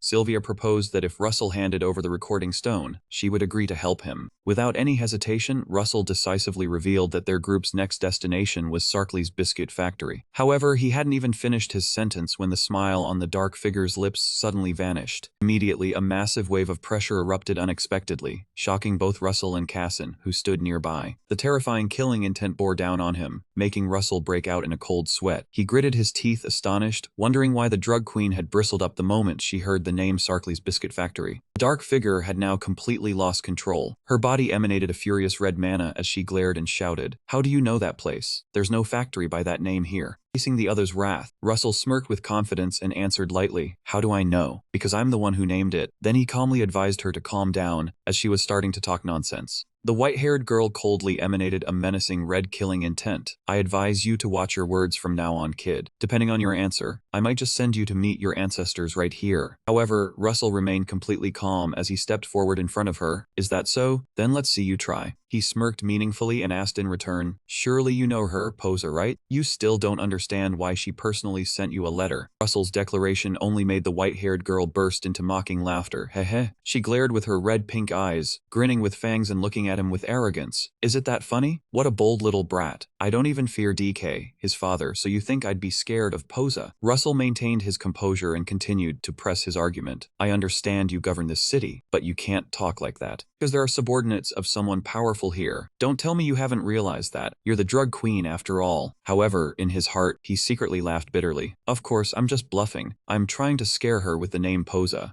Just then, the white-haired girl suddenly closed her eyes halfway and asked flatly, "Have you ever heard of the term PL?" The sudden question left Russell bewildered. "PL?" The girl smirked and explained, "Pathological liar." This modern term completely stunned Russell in surprise. "Huh? I've never used that term in my work." "PL, an old friend of mine used to use that term a lot." Seeing this, Russell curiously pressed, "An old friend of yours?" The girl scratched her head and smiled nostalgically. "I used to have a friend. That person taught me many strange words. Anyway, your lie is quite amusing. Usually, I'd cut out the tongues of those who like to blabber. I like you, you're kinda cute too. I won't ask you any more about what you know of the biscuit factory, cause I think it'll be more fun this way." The drug queen's mischievous smile quickly turned into a scrutinizing gaze. She switched into interrogation mode and asked, "John Russell, how do you prove that a subordinate of Posa's is here? I want to hear your reasoning." Russell smirked calmly and answered with a defiant attitude, "Do I need to prove it? Believe it or not, that's up to you." Seeing the other's firm attitude, the white-haired girl asserted, "I'll tell you now, I know for a fact that Posa doesn't have any subordinates here." However, Russell immediately broke her confidence with a sharp counter-question. "If you were so sure, you wouldn't have asked me to prove it." Hitting the mark, the white-haired girl took a small step back. "I've spent a great deal of effort creating this matrix. No one can enter here except us." Russell smiled faintly and leisurely explained, "I never said they were inside here. After all, a matrix is just magic, and the Maton family knows magic very well. Even if they can't enter here, they can see from afar." Russell's logical explanation made the white-haired girl doubtfully remark, "If that were so, I would have sensed them." Russell immediately poured cold water on her, mockingly asking, "So that means the drug queen's abilities are only that limited?" The provocative question made the white-haired girl's face harden. She glared at Russell, inwardly astonished at the unyielding spirit of the Maton boy. She smirked, "Is that so? Seventh young master of Maton, do you want to make a bet with me?" Russell narrowed his eyes and asked, "Bet on what?" The white-haired girl confidently raised her finger, offering the challenge for this bet. "Let's assume that Posa's super-skilled subordinate, the one who can see through matrices, is really here." Noting her suggestive tone and the way she mentioned Posa, Russell analyzed internally and realized she was confident in her belief that Posa's subordinate actually wasn't present in this place. But she continued to press, "Then they can point out the life force of the matrix for you, right? Of course, that is, if the Maton mages are as skilled as you claim." Russell smirked confidently and asserted, "Of course." However, in his heart, he couldn't help but worry, damn it. Facing his stubbornness, the dark figure in the form of the white-haired girl lightly pointed at the glowing magic circle under their feet and grandly issued the challenge. "Then try to escape this matrix. If you can do it, I'll believe everything you say." She wore a sly smile, her red-pink eyes gleaming with excitement as she continued, "I also won't ask any more about what you know of the biscuit factory, but if you can't escape within 24 hours. Russell's face hardened, cold sweat running down his cheek as he finished her sentence. "We'll die in here." Cassin, standing beside him, also broke into a nervous cold sweat, adding in a serious tone, "Because the matrix will devour us." Seeing the serious looks of the two young masters, Sylvia laughed with delight and confirmed, "Exactly." Immediately, the light from the formation on the floor blazed up violently, frantically activating the colossal illusion matrix that enveloped the entire room. Sylvia brought her cunning face close, her red eyes glinting with allure and malice. "But even I would be in trouble if you kids actually died in here. Especially you, Russell. So, if you don't escape after 24 hours, I'll come in and save you." But in return, if he had to save him, he would have to become his subordinate. A puff sound rang out. Sylvia suddenly turned into white smoke and vanished, leaving Russell and Cassin standing alone in the middle of the giant magic circle. Russell stared blankly at the glowing magic circle beneath his feet, his mind still echoing the arrogant declaration of the drug queen about becoming a subordinate. Rudia beside him looked around in panic and asked tremblingly, "Is this a magic circle? How do we get out?" Cassin Cassin analyzed in a serious voice. We need to find the living points of this magic circle. Russell knew well that magic circles often had many living points, but the fewer there were, the more expensive the value. The most difficult type of magic circle was the one with a single living point, and he had not finished thinking. Thud sounded, the formation beneath his feet suddenly changed strangely. Cassin widened his eyes in astonishment. Its color and shape had just changed. Russell saw the ancient characters on the glowing wall continuously shift, understanding this was a magic circle that could change its shape and living points every minute. A magic circle this complex must have been created by a 7th-rank mage, taking at least a year and 500 million grands. The sophistication of the formation gave Russell a headache. Even his heavenly eye was helpless now, unable to find any living point. Facing this inescapable trap, Russell knew that most of those trapped here would end up dead. However, instead of fear, Russell smiled in excitement, loosened his tie, and silently praised the queen for being on a completely different level. Cassin stepped forward to observe the glowing magic circle, then said in a low voice, "The family taught me many ways to break formations, but I have never seen a magic circle this intricate." Cassin turned to ask Russell how he planned to find the living points. Russell sighed and replied, "With his current strength it was very difficult. Did he have any way?" Cassin pondered and shook his head, saying that if he focused on increasing his strength, it might be possible, but it would take a lot of time. Russell sweated, silently mocking himself. Was this the difference between the main character and a background role? He did not even know where to start. Unable to rely on Cassin, Russell asked Rudia if she had any way to use magic. The girl awkwardly replied she had never studied magic circles. Even his sister had given up.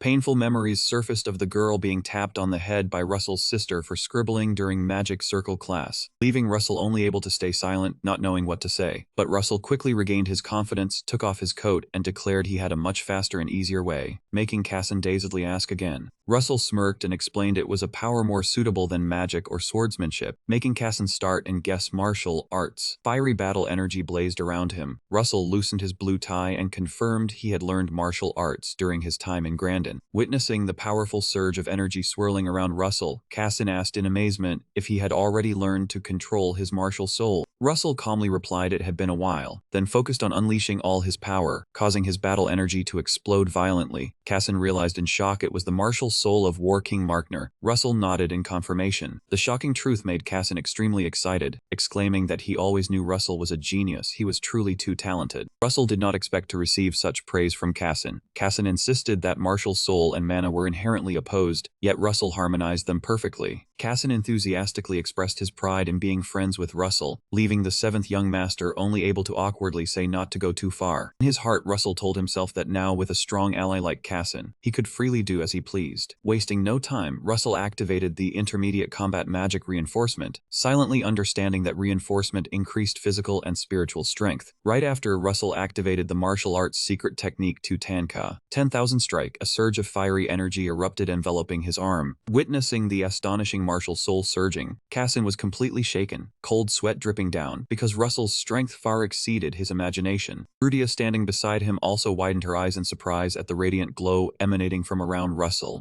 With sharp eyes and resolute will, Russell poured all his strength into his fist, and shouted as he activated the move, 10,000 strike. A harsh explosion sounded as Russell's fist collided head-on with the glowing magic circle on the ground. A terrifying impact from the punch directly shattered the Drug Queen's ultimate illusion magic circle into 100 pieces. Fragments of magic flew scattered in the air. Cassin gaped and exclaimed, the magic circle was destroyed. Rudia also smiled happily and asked if they had truly succeeded. Amidst the ruins, Russell breathed heavily in exhaustion, saying it was all messed up. Dust settled from behind the slightly opened wooden door. The Drug Queen's voice in Sylvia's form rang out in astonishment. Wow, I gave you 24 hours and you did it in 7 minutes. The little girl ran out excitedly, waving her hands and shouting enthusiastically. You did the impossible. This is truly ridiculous. Moving close to Russell with wide, sparkling, enchanting eyes, she coquettishly said, you really surprised this cute little girl. Watching the Drug Queen's coquettish manner, the whole group was stunned. Cassin thought to himself that her voice was even more surprising than breaking the formation. Sylvia smiled faintly, opening a blue magic circle in front of her. Since you made me happy, I have prepared a big gift for you. She kept rummaging through various magic circles. Russell was surprised to realize she was using subspace magic. At that moment, Sylvia's eyes lit up with excitement. Ah, here it is. She gleefully held up a fresh green branch in front of Russell and cheered. This is a cute gift from Sylvia. He looked closely at the shimmering long-leafed branch. A notification appeared before Russell's eyes. Morphine herb, an extremely powerful painkiller that is banned. Realizing the true nature of the gift, Russell's expression changed, cold sweat streaming down as he stammered, morphine herb. Russell recalled the settings about this dangerous herb. It was an extremely strong painkiller extracted from morphine, eliminating the sensation of pain, even if one's arm was cut off. However, its addictive nature was too high, so all three great families had firmly placed it on the banned list. Russell's face hardened, and he questioned sternly, "Are you giving banned drugs to noble descendants? It is considered an opiate, but its pain-relieving effect is unparalleled." Sylvia smirked, her enchanting red eyes fixed on Russell as she whispered, "If you use it, I guarantee you will not regret it." Looking at the poisonous branch, Russell silently judged that a serious young man like Cassin would certainly refuse. To verify, he asked Cassin what he thought. As expected, Cassin's face hardened, and he firmly said we should take it and destroy it. Cassin glanced at Russell and asked in return. Russell pondered and explained, "There is another reason for this. Why would the drug queen give a worthless item to a noble descendant?" The sharp analysis amused Sylvia. "I like your intelligence, I truly like you a lot." Seeing the drug queen's coquettish manner, Russell could only sweat helplessly, wondering why she still spoke in that childish way. While Rudia behind him complimented that the little girl was cute, Sylvia smiled a knowing smile before speaking. "Oh, one more thing, I will take you all to Sarkley's cookie factory." Under the silent night, the group of three quietly walked along the cobblestone path toward the cookie factory. Sylvia led the way, turning her head to remind them, "Remember, my name is Sylvia, do not mix it up." Cassin asked with doubt. No one here knew Sylvia and her were the same person. Sylvia replied calmly, "Only close subordinates, and those with sealed lips knew." Sylvia winked, playfully stuck out her tongue, and proudly declared she was the mascot of this neighborhood. Her overly narcissistic demeanor made Russell frown in annoyance. He regained his seriousness and asked why a mascot would be leading them down this path. Sylvia walked leisurely, explaining that the factory was very dangerous. The owner was a scheming man who knew her true identity. Cassin quickly concluded, "Our safety is guaranteed when we walk with you, right?" Sylvia nodded in confirmation. Russell asked if there was any place in the city where their faction's power was helpless. Sylvia admitted that Sarkley's cookie factory was one of them. Russell asked, eccentric. Sylvia smirked, her eyes shining with hidden meaning. "He has an extremely bad habit. Have you ever heard of the name Sarkley Remian?" The name made Russell pause in his steps, doubt rising in his heart. Sarkley was common, but the Remian surname, Russell thought to himself, wait a moment, could it be? He immediately connected it to the white wolves he had encountered last April. Those poor Raybide mages were brutally turned into white wolves. The one who cast that cruel curse upon them was Albreca. Russell was shocked to realize that Albreca also bore the Remian surname. The dark path, Cassin called out, and Russell asked about the girl's true public status. Sylvia turned her head and answered nonchalantly, "The next heir of the Northern Basin." Russell wondered why she had to hide her identity and invent a non-existent daughter. Sylvia replied coldly, "It is none of your business." Her indifferent attitude made Russell freeze, thinking to himself that this lady was quite unpleasant. Sylvia pointed forward, announced they were almost there. "Turn into that alley, walk 5 more minutes, and we will arrive." Looking at the dark alley, Russell worried that she might be leading them to some strange place. As soon as they stepped into the alley, Russell and Cassin both froze in astonishment.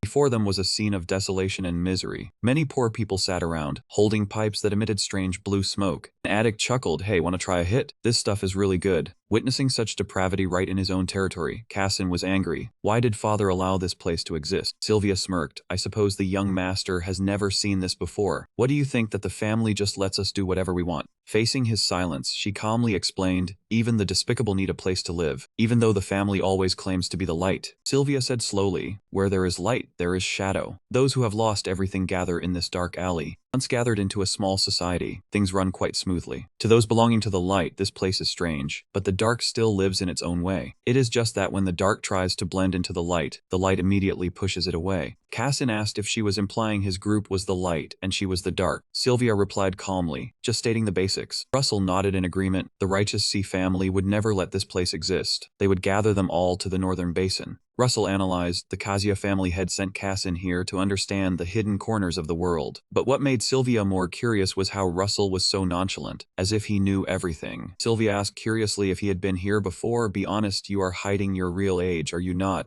Russell smirked. You speak well. Sylvia immediately poured cold water on him. I am at least 170 years older than you. Roughly speaking, even more than that. The startling revelation made Russell completely freeze. He and Rudia were astonished. She really was 170 years older than them. No matter how many years she had lived, she was still more childish than him. Just how terrifying an entity was the drug queen Sylvia? Soon enough, the group stopped before a massive industrial building that loomed under the night sky. Sylvia pointed. We have arrived. This is the place you wanted to go, the Cloud Bread Factory.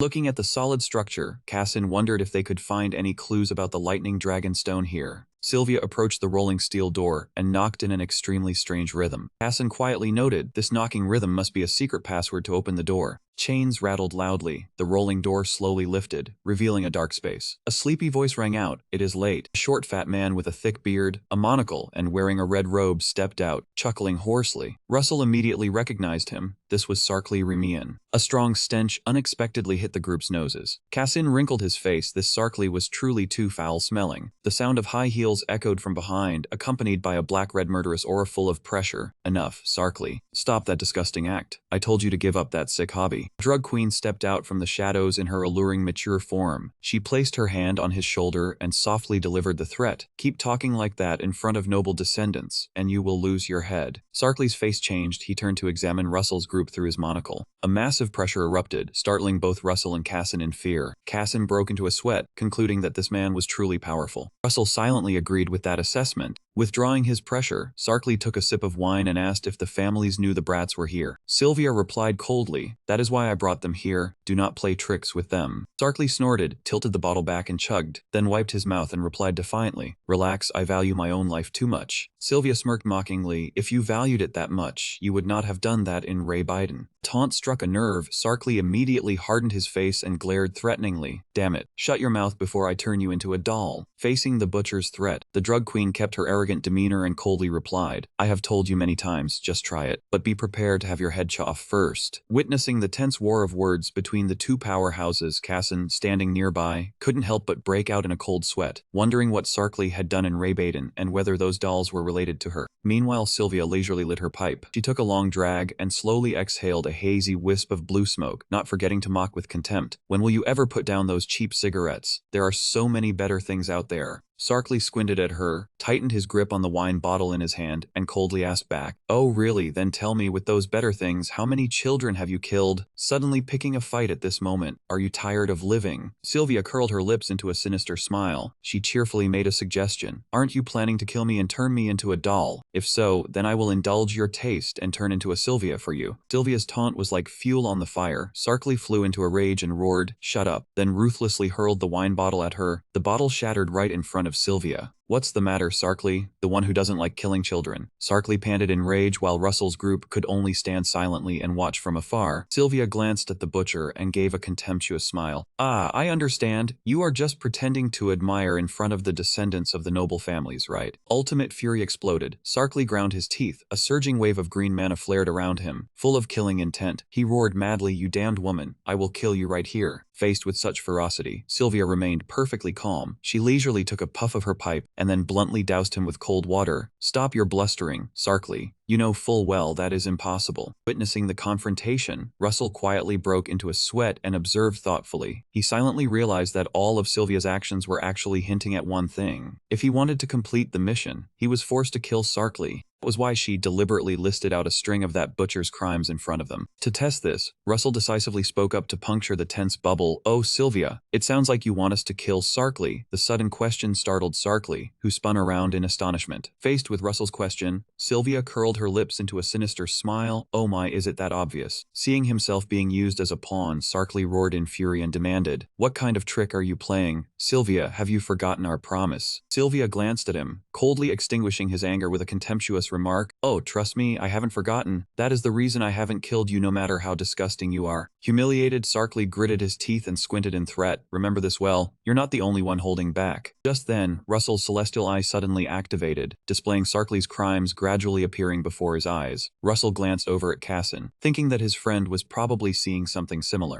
Immediately, a shocking system notification appeared. Sarkly cruelly transformed Albrica into a doll. Rarson quickly pieced together the information from the system. Sarkly's scheme had actually failed completely. In the past, he had ruthlessly killed Albrica's mother and sister Aloa, forcing him to flee everywhere to stay alive. Afterwards, Sarkly came to the northern basin territory ruled by Sylvia to settle down and hide. However, Russell immediately noticed the anomaly. If Sarkly was truly hiding from pursuit, why was he not hiding his face or identity at all? Russell's eyes hardened as he realized the truth. This was definitely a trap set to lure Albrica out. Facing the madman before him, Russell thought to himself that this man was truly beyond saving. He leisurely walked closer to Sarkly's hideout and calmly exposed him. This place seems to be your hideout, Sarkly. Judging by the flow of mana, you have prepared something like a trap. However, Russell pointed out that this trap did not seem to be meant for his group. He directly asked whether it was because he had fled after committing a crime. Hearing this, Sarkly curled his lips into a proud smile, admitting that he had, of course, committed crimes, and the only thing he regretted was not getting the child he truly wanted. Seeing Casson and Rudia beside him showing obvious disgust, Sarkly coldly dismissed them, saying that brats like them didn't need to know so much. Russell didn't care either. He blandly replied that he didn't want to know either, because anything related to the Remion family only brought trouble.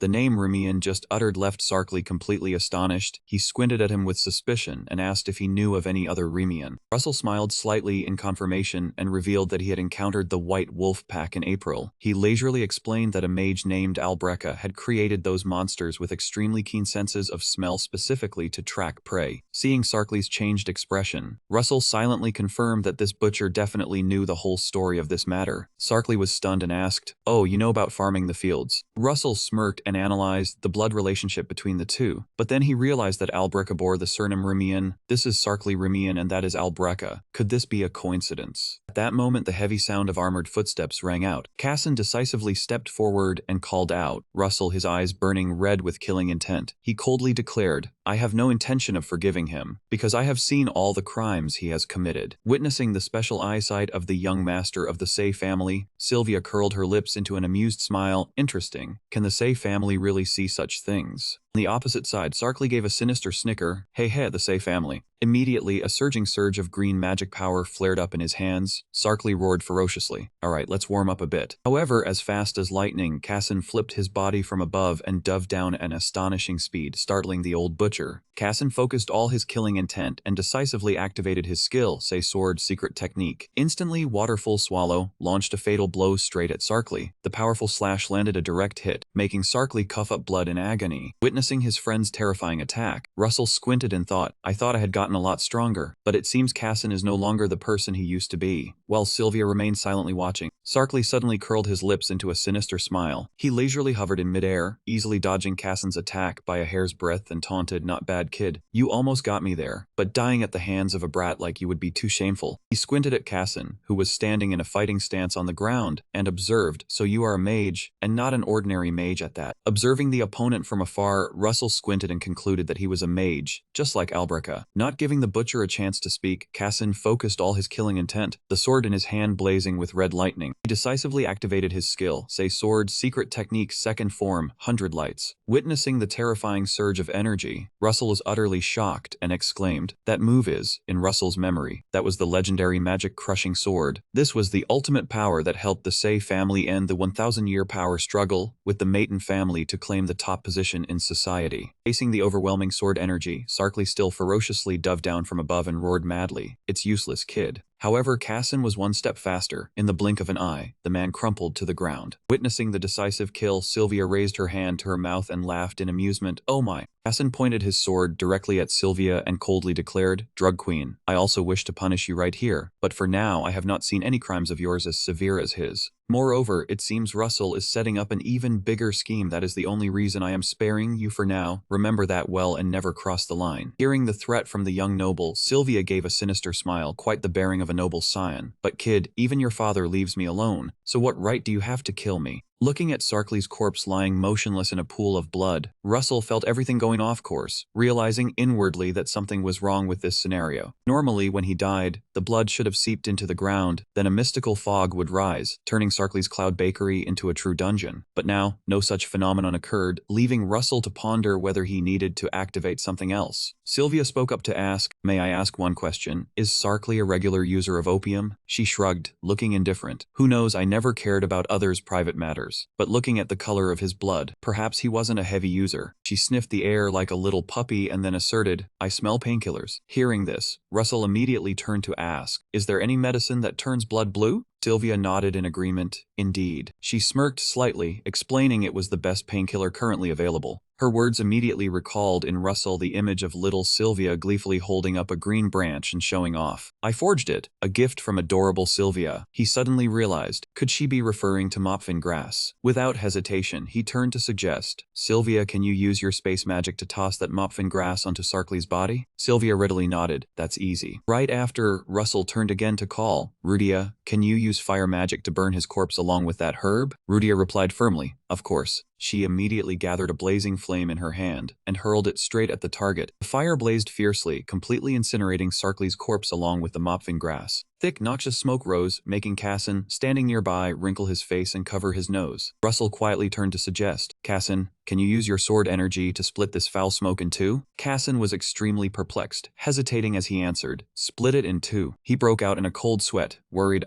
this difficulty is a bit beyond my reach, because within the Sei family, the technique of splitting something invisible, like smoke, required a swordsman to reach the realm of 4-star sword energy or higher. Meanwhile, Casson currently couldn't even touch the threshold of that 4-star level. Seeing his best friend's hesitation, Russell stepped forward, placed a hand on his shoulder, and smiled warmly with full confidence. "Casson, you can do it. Trust me." Instantly, a blue system notification suddenly appeared before Russell's eyes, indicating the will of the creator was influencing this world. But Rarson's encouragement inadvertently reopened a deep emotional wound from Casson's past, as a cold voice echoed, "No, you cannot do it." A painful childhood memory resurfaced vividly. That day, a young Casson was straining himself in training until his face was bruised, with fresh blood seeping from the corner of his mouth. Facing him stood his stern master Rosso, the man with a white cloth over his eyes, continuously uttering cold mocking words. "Focus on what you can do at your current level. You've only just reached 3-star, yet you try to do something that can only be done at 4-star? Knocked down and sprawled on the cold ground, Casson thought bitterly that Rosso had nothing better to do than mock him. However, the master still coldly commanded, "Get up." Anger and resilience drove him to force himself up. And then, deep down, he knew full well he was no match for him with just one decisive sword deflection. Rosso sent Casson's wooden sword flying high into the sky. The wooden sword fell to the ground with a dry clatter. Rosso coldly pointed the tip of his sword directly at the throat of the kneeling, helpless Casson, issuing a cruel threat. "If this were a real battlefield, you would have died 5 times already." In Casson's memory, the cold threat of his master Rosso still echoed, "Know your limits." Even while panting with exhaustion, Casson then understood why his father had chosen Rosso as his mentor. Rosso had lost his sight at the age of 56, yet he still overcame that bitter adversity to become a legendary 9-star swordsman. Every time he was scolded by his master, Casson didn't lose heart but gained more motivation, promising himself to work harder and become even stronger. Back to the present, Casson gripped his sword hilt tightly. A surge of battle energy, blazing red like fire, suddenly erupted fiercely, enveloping his body in a majestic knight's armor. He understood that splitting smoke was impossible for an ordinary 3-star swordsman, but Casson had a reason to believe he could do it. He glanced over at Russell and received an extremely confident smile from his best friend. Receiving that invaluable mental encouragement, Casson's red eyes blazed determination. He resolutely raised his flaming sword high. He silently made up his mind, "I can do this." "Thank you, Russell, for saying that." Contrary to his friend's confidence, Russell was completely frozen in astonishment. A genuine 3-star? He was in extreme panic as he realized a horrifying variable. Why is the concept of genuine appearing at this time? It's not supposed to appear until the middle of the story. A genuine 3-star possesses terrifying power equivalent to an ordinary 5-star, you know. Witnessing the remarkable progress of the two young masters, Sylvia's face hardened in astonishment. She gritted her teeth and thought, what have these brats been eating to become this strong in such a short time? At the same moment, Casson gathered all his strength for a sword swing. Casson's powerful and decisive slash completely swept away the harmful smoke. Right after, Sylvia also vanished without a trace. Russell stood still, looking around and smiled slightly as he realized the pungent smell of Mopfin grass and Sarkly's corpse had completely disappeared. Suddenly, Russell's celestial eye trembled slightly. He turned his head, looking around warily.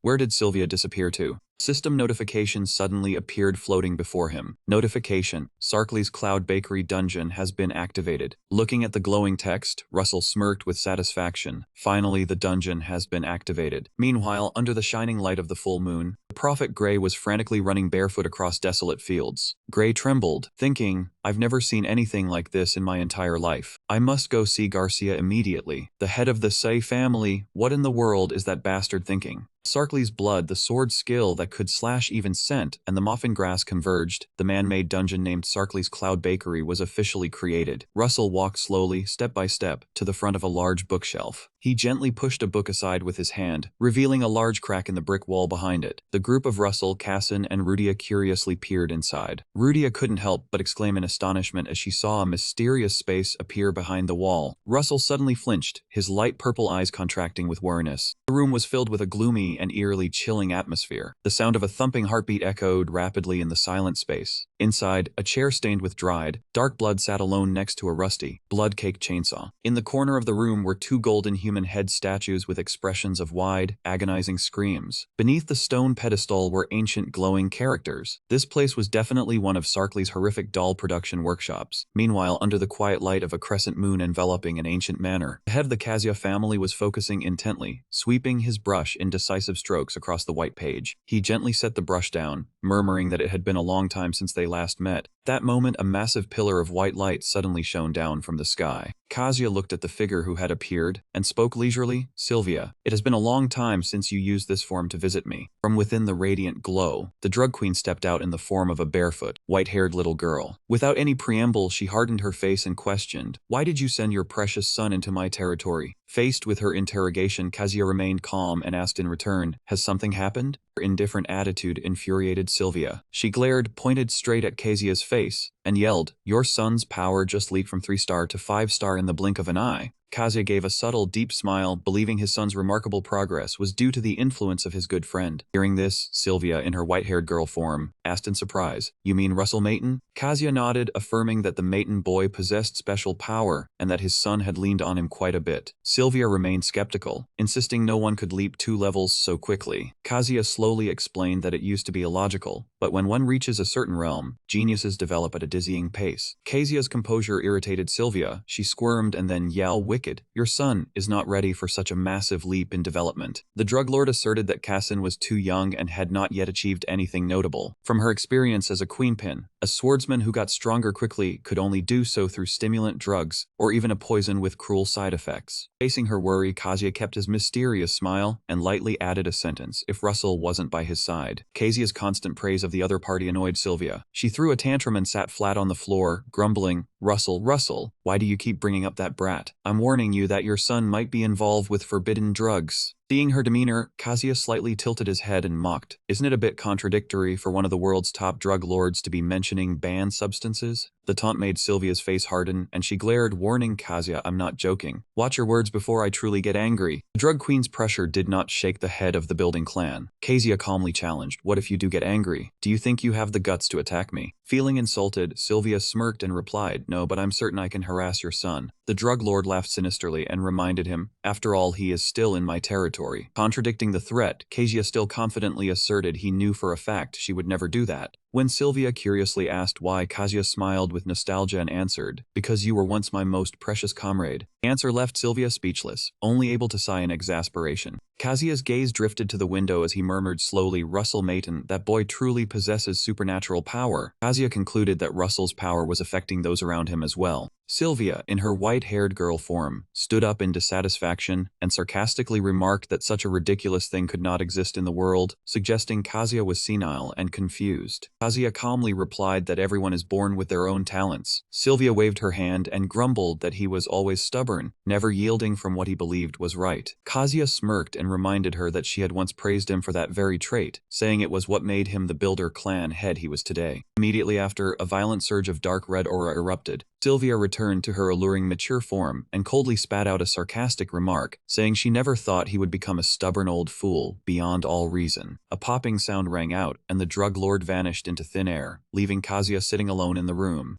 Looking at the brush on the table, Kezia murmured to himself in contemplation, "So that Russell kid is really that special, huh?" Meanwhile, in the bakery dungeon of Sarkley, Russell stood silently before a wheelchair stained with dried blood and a rusty chainsaw. Looking at the gloomy scene, Russell thought that he had once created this place for a single purpose: to serve gifts and opportunities directly to the protagonist, Cassin, on a silver platter. Looking closely at the blackened bloodstains on the chair, Russell realized Sarkley's true purpose here was to turn Alboka into a doll. He knew for certain that one day Alboka would come to this place, so he had prepared a cruel trap waiting for her. However, the butcher Sarkley knew full well that with his own strength, he couldn't even dream of pulling off such a mad scheme. Sarkley's insane plan was finally revealed. He accepted trading his life to make the trap work, continuing to target Albreka until the very moment she finished him off. What a madman. There was one thing that had always bothered Russell. Alboka was clearly a dark mage, so why did Sarkley design this dungeon to only activate when a swordsman's slash passed through the scent of blood? Just as Russell was pondering this, the system suddenly rang out with a notification. A consistency breach has been detected and analyzed. You are granted the opportunity to repair a fragment of the broken consistency. Russell breathed a sigh of relief. His hypothesis had indeed been correct. The system information panel continued to explain in detail. Sarkley's bakery was both an artificial dungeon and a trap he created to ensnare Albreka. He wanted to turn her into a doll at all costs, even if it meant sacrificing his own life. However, this trap required the assistance of a swordsman to activate. Russell quickly opened the plot book to make revisions. Initially, he planned to establish that Albreka was not actually a dark mage, but a magic swordsman. He quickly dismissed it, realizing this could affect other consistencies in the world. Time was running out, and in the urgent situation, Russell decided to take a gamble. Putting brush to paper, Albreka had a companion who was an outstanding swordsman. The system instantly accepted this new setting. Russell nervously wondered if it would work. However, in the next second, he was completely frozen when the system notification panel displayed another line of new text. The name of that swordsman is... Standing before the empty box demanding a name, Russell could only cry without tears and scream. How am I supposed to know that? What the hell is this? Russell was utterly helpless against the system's absurd demand. In the past, he would have easily glossed over these trivial details. Who would care about the name of some random passing swordsman? The difficulty of this game was clearly increasing day by day, and the system was truly asking too much of him. At that moment, loud cracking sounds rang out in succession. The space around him began to shatter into pieces. Russell realized in horror that this world was slowly collapsing due to a severe consistency error. In this life-or-death situation, he tried to rack his brains, but absolutely no swordsman's name came to mind. He needed a name that was relatively well-known. The sound of breaking grew more and more urgent. Out of time, Russell immediately put his brush to the paper and wrote hastily. He wrote that the name of that swordsman had never been revealed, but Sarkley was fully aware of their existence. Russell let out a soft sigh, telling himself this was just a cheap loophole, but in this situation, he had no other choice. Immediately, the system notification panel appeared, confirming that a part of the damaged consistency had been successfully repaired. As a result, the privilege of the creator was activated, allowing him to write one more line. But he only had 10 seconds to do it. Russell breathed a sigh of relief, having narrowly escaped death. To clear out the dungeon without affecting the world's consistency, Russell quickly wrote an additional setting line that Sarkley's Cloud Bakery was created to hunt Alboka. This place became a dangerous trap for mages and swordsmen, but easy for martial artists. In the original story, Cassin overcame it thanks to DuPont, a giant warrior, even though he wasn't a professional fighter. Suddenly, a thick fog erupted violently, quickly enveloping the entire surrounding space. Russell frowned at the gray mist, wondering where on earth this damn thing had come from so abruptly. Rudia eagerly suggested using fire magic to burn away the fog to show off her talent, but Russell shook his head in refusal. Not to be outdone, Cassin also asked if they should use sword energy to slice it in two, but the answer was still no. Cassin asked why, and Russell explained that this place had surely been preset with countermeasures against swordsmen. Hearing that, Cassin slowly nodded but confidently said he asked because he felt he was stronger than those defensive measures. The protagonist's confidence made Russell break out in a cold sweat, thinking those words sounded terrifying coming from Cassin's mouth. He said that since he was leading anyway, they might as well just do it his way. Cassin agreed decisively. Russell observed the surroundings and concluded the fog itself wasn't poisonous, but just then Rudia suddenly pinched her nose and complained about smelling an extremely strange odor. Russell recalled the setting from the original storyline. This fog was actually extremely dangerous. Ironically, all three of them were completely safe and sound. Seeing Rudia stick out her tongue and make an ugly face, Russell told the group to observe their surroundings for now. Pucky suddenly flew over and hovered beside them. Russell walked while quietly asking if it recognized what this thing was. Pucky firmly asserted this was the mana of a dark mage, and they were even absorbing that source of energy. Russell silently realized this was death energy, the deadly power extremely dangerous to swordsmen who use internal energy. Turning to look at Cassin, he could only resign himself, thinking that his protagonist aura was indeed on a completely different level. Rudia quietly stepped deeper into the gloomy room. She walked past two massive golden human head statues. She suddenly halted as if hit by a pause button. The two statues, previously lifeless, suddenly moved, their eyes rolling back to stare fixedly at her. The bizarre occurrence scared Rudia so much she screamed loudly. The scream made Russell and Cassin startle and turn around. She fell back onto the ground, trembling as she pointed. The statues, their eyes are moving. Russell, they're ghosts. Cassin approached to observe, then gave a slight nod. You're right. Turning to ask Russell if he could really find a solution in this strange room, Russell confidently replied, of course. Russell walked over, placed his hand on the brick wall, and remarked that the arrangement of these bricks had something very unusual about it. Can you take a look at them, Cassin? I can sense a faint flow of mana. Accepting the request, Cassin quickly examined the wall while Russell silently walked away. He thought to himself that the egg nest hadn't appeared in the original story at all, but Cassin would surely be able to handle this place on his own. The most important thing for him right now was finding that nest filled with those sparkling, glowing feathers. However, Cassin had already quickly called out, there's a secret room here. Looking at his friend's pathfinding speed, Russell could only feel helpless at such a blatantly absurd game hack. At that moment, a series of blazing golden rays shot out in rapid succession like sharp arrows, forcing Cassin to swiftly swing his sword, flip his body to dodge, and deflect the treacherous attacks. Just as Cassin approached the treasure chest, emitting black smoke, a cold, somber voice echoed from the void, don't touch the treasure, whoever dares to touch it will never close their eyes again. The eerie voice startled Russell. This voice, from within the chest, a massive dark entity slowly rose up. This was a spirit-type monster with extremely strong resistance to dark magic. The monster roared and charged straight at them. Cassin and Russell immediately shifted into a defensive stance. However, in the midst of the tense moment, a surge of flames unexpectedly shot out from behind. The sudden attack made even Russell look back in bewilderment. The dark priest monster let out a miserable scream amidst the blazing fire. Its spectral body gradually faded into nothingness, along with a weak curse, I curse you all. One who struck was none other than Rudia, easy as pie. Seeing his friend's smug demeanor, Russell gave a helpless wry smile and praised her. I can tell, well done. Rudia, pleased by the compliment, was overjoyed. Russell analyzed silently. Right, spirit-type monsters are extremely weak to Rudia's fire magic. But the joy was short-lived. He suddenly stiffened, his sharp eyes scanning around with full vigilance as he realized a terrifying truth. However, the death energy around them became even thicker and worse right after the dark priest disappeared. Being possessing this death energy was still nearby. Russell searched his memory of the original plot. To pass this trial, the protagonist Cassin was supposed to find 4 types of herbs representing joy, anger, love, and hatred, along with the corresponding rolled-up paper slips. And placing those herbs into the mouths of the 2 golden statues and lighting them on fire, a secret treasure would appear, marking the end of the Cloud Bakery. However, Russell raised an eyebrow thoughtfully. It all seemed as bland as dishwater compared to such a dangerous man-made dungeon. Even a formidable figure like the drug queen had to freeze in terror upon hearing the Cloud Bakery mentioned, then pressed with suspicion asking how he knew about that place. Clearly, Sylvia knew this place held a far more terrible secret than that. At that moment, a sudden, freezing black wind violently swept up, engulfing the entire group. Cassin's face hardened with vigilance. This energy flow, can you sense it? Russell gritted his teeth in confirmation. Yes, this is death energy thick as paste, completely different from the weak energy Sarkly had earlier. Suddenly a savage, hey laugh echoed from the darkness, startling Russell. This voice, within the pitch-black smoke, the scarred face and the orange glowing eye patch of Sarkly gradually came into view. The Mad Butcher roared, you brats think you can kill me? I still have a mountain of children left to turn into dolls. I'll only die of old age, but you were already getting so cocky. Not giving them a chance to react, Sarkly crazily shot forward with a surging wave of pitch-black resentment, howling in fury. No way I'm dying before I get my hands on Alboka. Russell immediately recognized the dark energy enveloping Sarkly. He was shocked to realize this was the forbidden dark magic that Sarkly had used to end his own life, and then resurrect from the dead, a lich. In essence, liches are created by using dark magic on oneself. They never truly die. As long as their mana crystal is not destroyed, they can live almost eternally. However, the price is incredibly cruel. They are forced to diligently beg for blood from victims to continuously feed death energy into their mana crystal to sustain their existence. Dark mages who use this forbidden magic to become a lich will gradually lose all emotions and self-awareness they once had as humans. Eventually, they will completely transform into monsters that are nothing but mindless husks of their former selves. Cassin gritted his teeth and cursed loudly, "You bastard." He pointed his sword directly at the butcher and demanded, "Did you intentionally let us kill you?" Sarkly crossed his arms slightly, replying maliciously, "That was not my intention at first, but my plans have changed." The butcher laughed wildly with savagery. It has been a long time since someone other than Albreca. Seeing the eerie smile of his opponent, Russell calmly analyzed the situation. In the original story, Sarkly was supposed to die. He guessed that the man probably turned himself into a lich right after and chose to live in hiding to bide his time. Because Sarkly did not want to turn Cassin or DuPont into puppets, he chose to stay hidden to avoid detection, making it easier for Cassin to claim the reward. Now everything was clear. Russell stared at the butcher and coldly questioned Sarkly, "Is the reason you became a lich and revealed yourself to us because you want to turn us into puppets?" Butcher smirked sinisterly and admitted, "Correct, especially you, the young master of a mage family." His revelation made Russell freeze for 5 seconds before he yelled, "What?" Sarkly became lost in his own mad memories. He had once personally brushed the hair of a beautiful girl with green hair. He leisurely recounted she was once an incredibly beautiful child. Her eyes were truly perfect for making a doll. Seeing the bright green eyes of the girl in his memory, Russell could not help but feel disgusted. Sarkly squinted at him and continued, "Your eyes shine just like Albreca's." Russell mentally cursed, "This madman has truly lost his mind." Not giving them a chance to react, Sarkly pointed directly at Russell and laughed maniacally, "Russell Mayton, I will add you to my precious collection." Realizing the life or death battle was about to begin, Russell quickly turned to his best friend and said, "Cassin, find his man a crystal." "And you, Russell," he answered decisively, "I will try to hold him off." Facing the butcher-turned-lich, Russell assessed he must be incredibly strong. Compared to Evian or Posa, for Russell, compared to Posa, this guy is nothing. On the contrary, getting to fight this lich actually made his heart race with excitement. A blazing mana surged powerfully around Russell's body. Sarkly stood opposite him, bracing himself and releasing death energy, while coldly asking, "Are you ready to be a part of my collection?" Russell smirked and replied, "It will not be that easy." Seeing the confident expression of the boy, Sarkly roared, "No, it is that expression of yours that makes me want to turn you into a doll at the moment you are most terrified." Facing the insane butcher, Russell calmly asked directly, "Where have you hidden the mana crystal that supplies your death energy? What would you do if I told you?" Russell pointed straight at his face and declared, "I would destroy it, of course." Hearing the naive answer of the boy, Sarkly was stunned for a moment before suddenly bursting into hearty laughter. "Boo ha ha, it must be because you are just a child, but I like your honesty. But do you really think I will tell you?" Withdrawing his words, the butcher roared ferociously. However, right in that extremely tense moment, a sudden burst of flame shot out, engulfing Sarkly in burning fire. Being burned directly by the flames, Sarkly screamed in pain and shock, "What fire magic?" Russell was also startled and turned around, calling his friend's name Rudia. From the darkness, Rudia stepped out with flames blazing in her hand. She declared clearly, "Russell is my contractor." With the one who stood in his way, Sarkly quickly extinguished the flames, glaring with killing intent and roaring loudly, "I should kill you before things get too troublesome." However, just as he was about to lunge forward to act, the butcher suddenly changed expression, startled and shouted, What is this? What is this strange energy?" The sudden change in the opponent also shocked Russell. "What?" At that moment, Rudia stood beside him with eyes shining with determination. She quietly muttered, "I was too weak to protect my father before, but this time I will keep Russell safe." Rudia's eyes suddenly glowed a fearsome red. The system immediately displayed a shocking notification, announcing Rudia has activated the Demon Purge Eye. Right after, a massive, blazing red eye with a vertical pupil appeared floating in the air above. Witnessing that terrifying entity, the lich Sarkly completely collapsed, shaking, retreating in absolute fear and wailing miserably. "Ah, do not look at me. I am not ready to disappear yet." Russell was stunned, looking up at the massive eye behind his friend and realizing it was the Demon Purge Eye. The blazing red demon eye radiated a terrifying pressure that shook all of space. Facing this fearsome entity, the lich Sarkly completely collapsed, trembling, falling to the ground and wailing in utter fear. "Ah, do not look at me. I am not ready to disappear yet." Standing amidst the raging energy, Rudia with her blazing eyes began to chant ancient mystical incantations. The power from the cursed words began to take effect, causing Sarkly's body to violently crack. The butcher clutched his head, screaming in agony and despair, "Ah, no, my body." A massive demon eye suddenly released an extreme blast of red energy, engulfing the butcher. He gritted his teeth and roared with intense hatred, "Damn it, to think that I was destroyed by you brats." However, this reckless mana overburn also completely exhausted Rudia and she collapsed. Like lightning, Russell rushed over to catch his unconscious friend in his arms and shouted in panic, "Rudia." Russell held Rudia in his arms, casting a wary glance toward the rubble. But to their horror, the lich Sarkly was not completely destroyed. He struggled to rise, squinting at them and roaring, "You damned brats. What did you just do? I have never seen magic like that before." Facing the stubbornness of his opponent, Russell coldly replied, "Is it not obvious? You have already lost a battle of magical power. Cornered, Sarkly sneered. Do you think I do not know that? Not giving him a chance to recover, Russell immediately activated his time control skill, Slow Flow. At the same time, he activated the ultimate rank 1 magic, Interaction. Russell shot forward at a terrifying speed straight towards Sarkly, leaving the butcher only able to exclaim, "What the hell?" Immediately after, Russell continued to activate the intermediate combat magic, Enhancement. Russell decisively unleashed an incredibly powerful spinning flame kick aimed directly at Sarkly's body. Not giving his opponent a chance to recover, Russell landed on the ground and immediately shot forward with incredible speed. Behind Russell, a torrent of battle energy shaped like a fierce beast's head blazed brilliantly and ferociously. The system immediately displayed a notification about the activation of the Tankar martial arts secret, the first stance named 10,000 Barriers. The powerful shockwave sent Sarkly flying, causing the butcher to scream in agonizing pain. In his extreme agony, bolts of lightning continuously crackled across his body. Russell slowly walked toward his defeated foe. Unexpectedly, Sarkly, lying on the ground, laughed with excitement, admitting he was impressed that a mage could move so fast, making him want to possess this person even more. Crawling on the ground, he crazily thought to himself that a mage with such skills was truly unbelievable. Sarkly's face was twisted with madness, his eyes bulging as he continuously screamed praises about the perfect, incredibly beautiful sight. Annoyed by his opponent's insanity, Russell coldly stepped forward, stomped the butcher's head into the ground, and flatly told him to shut up. Even with his head crushed, the lick Sarkly's voice rang out hoarsely, reminding Russell that he knew he couldn't kill him. Russell calmly replied that at least he could do something. Sarkly curiously asked what he needed to buy time for, since it wouldn't change the fact that he would become his doll. A sudden backlash pain hit Russell, forcing him to grit his teeth. Sarkly enjoyed the sight, gleefully noting how rare it was to see a mage fighting with magic. At the tense moment, Cassin's loud call cut through the air. He had found the mana crystal. In Cassin's hands was a special basket, inside which was a glowing, bright red mana crystal. Seeing that his opponent's energy source had been captured, Russell looked at Sarkly on the ground and flatly declared it was over, advising him to surrender. But the butcher only let out a sinister chuckle, saying that she should have found the mana crystal much faster. Sarkly's cryptic words made Russell frown in suspicion, not understanding what he meant. Suddenly, a terrifying thought flashed through his mind, causing him to start in shock. Could it be that he had hoped Alboka would destroy this mana crystal? Sarkly struggled to his feet, laughing maliciously as he confirmed it was true. That basket was actually a special holy artifact. Exactly 5 seconds after taking the mana crystal out of it, the mana source inside would immediately explode. The force of the explosion would be strong enough to wipe out and kill every living being in this place. Seeing the basket in Cassin's hand begin to glow red, ready to activate, cold sweat trickled down Russell's forehead. However, Sarkly nonchalantly walked closer to him and shrugged carelessly, saying it didn't matter. At least Alboka's doll would stay here forever with him. He felt it was a waste to be buried with trash like them. He would capture Russell and live forever with a new body. Facing the Licka's threat, Russell lowered his head slightly and spoke in a low voice. He called Sarkly's name and asked him a question, which piqued his curiosity enough to respond.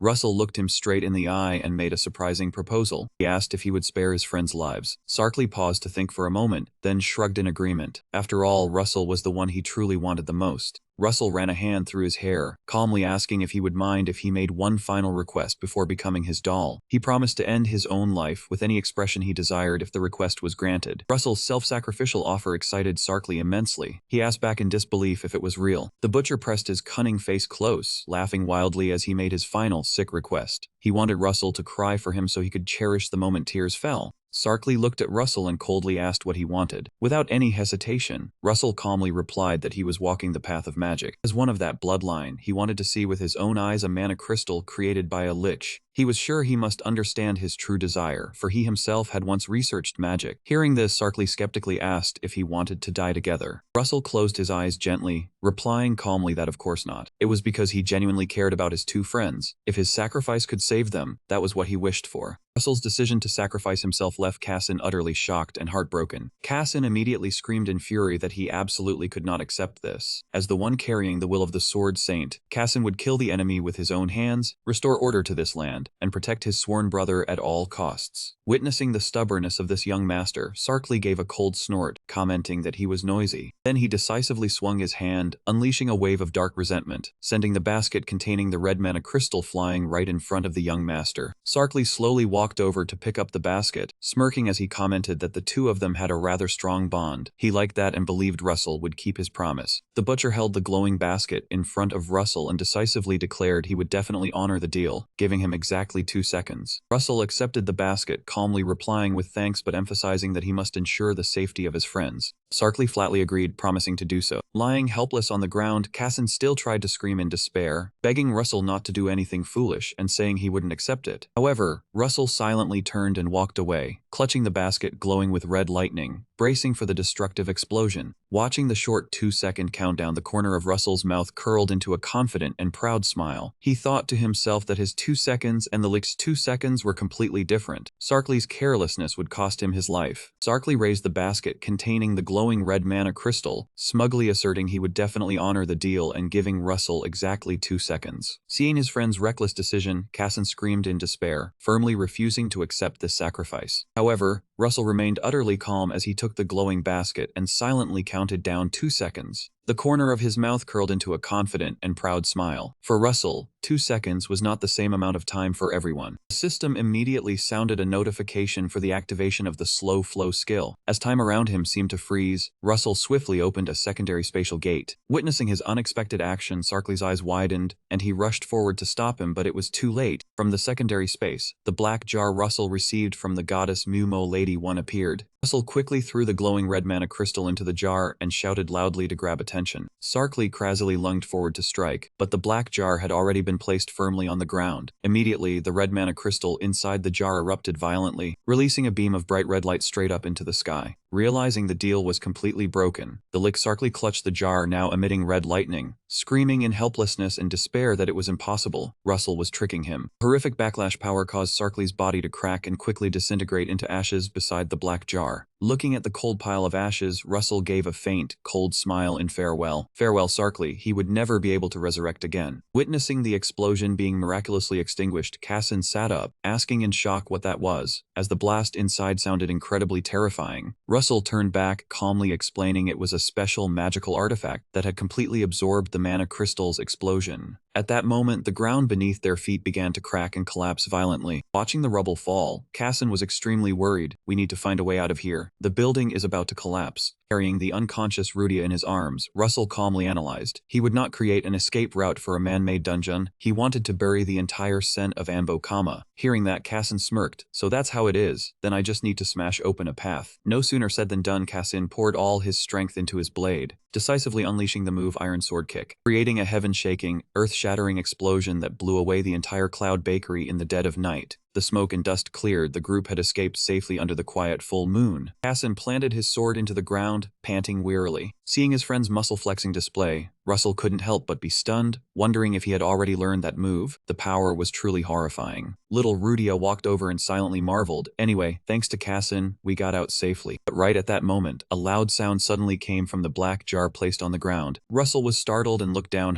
What's happening with this jar? The black jar suddenly cracked open and then fell to the ground, revealing something that looked like a giant bird's nest woven from ancient tree vines. Instantly, a blue system notification appeared before his eyes, announcing Dragon Egg Nest. Russell was astonished, looking at the glimmering nest and exclaiming, "A dragon egg nest. Inside it really looks like a real nest." Under the quiet full moon, Sylvia watched the ruins of the Cloud Bakery from afar and exclaimed in complete astonishment, "You guys, how did you all escape? Don't tell me you actually killed Sarkly already." Next morning, under the warm morning sunlight, Sylvia led the group back to her small wooden house. The girl cheerfully spread her arms in welcome. "Oh, welcome to Sylvia's house. Rest here for a few days before you go." But right after, she leaned in close, gave a cryptic smile, and whispered, "We can talk about that egg nest you just acquired." Her words startled both Russell and Casson.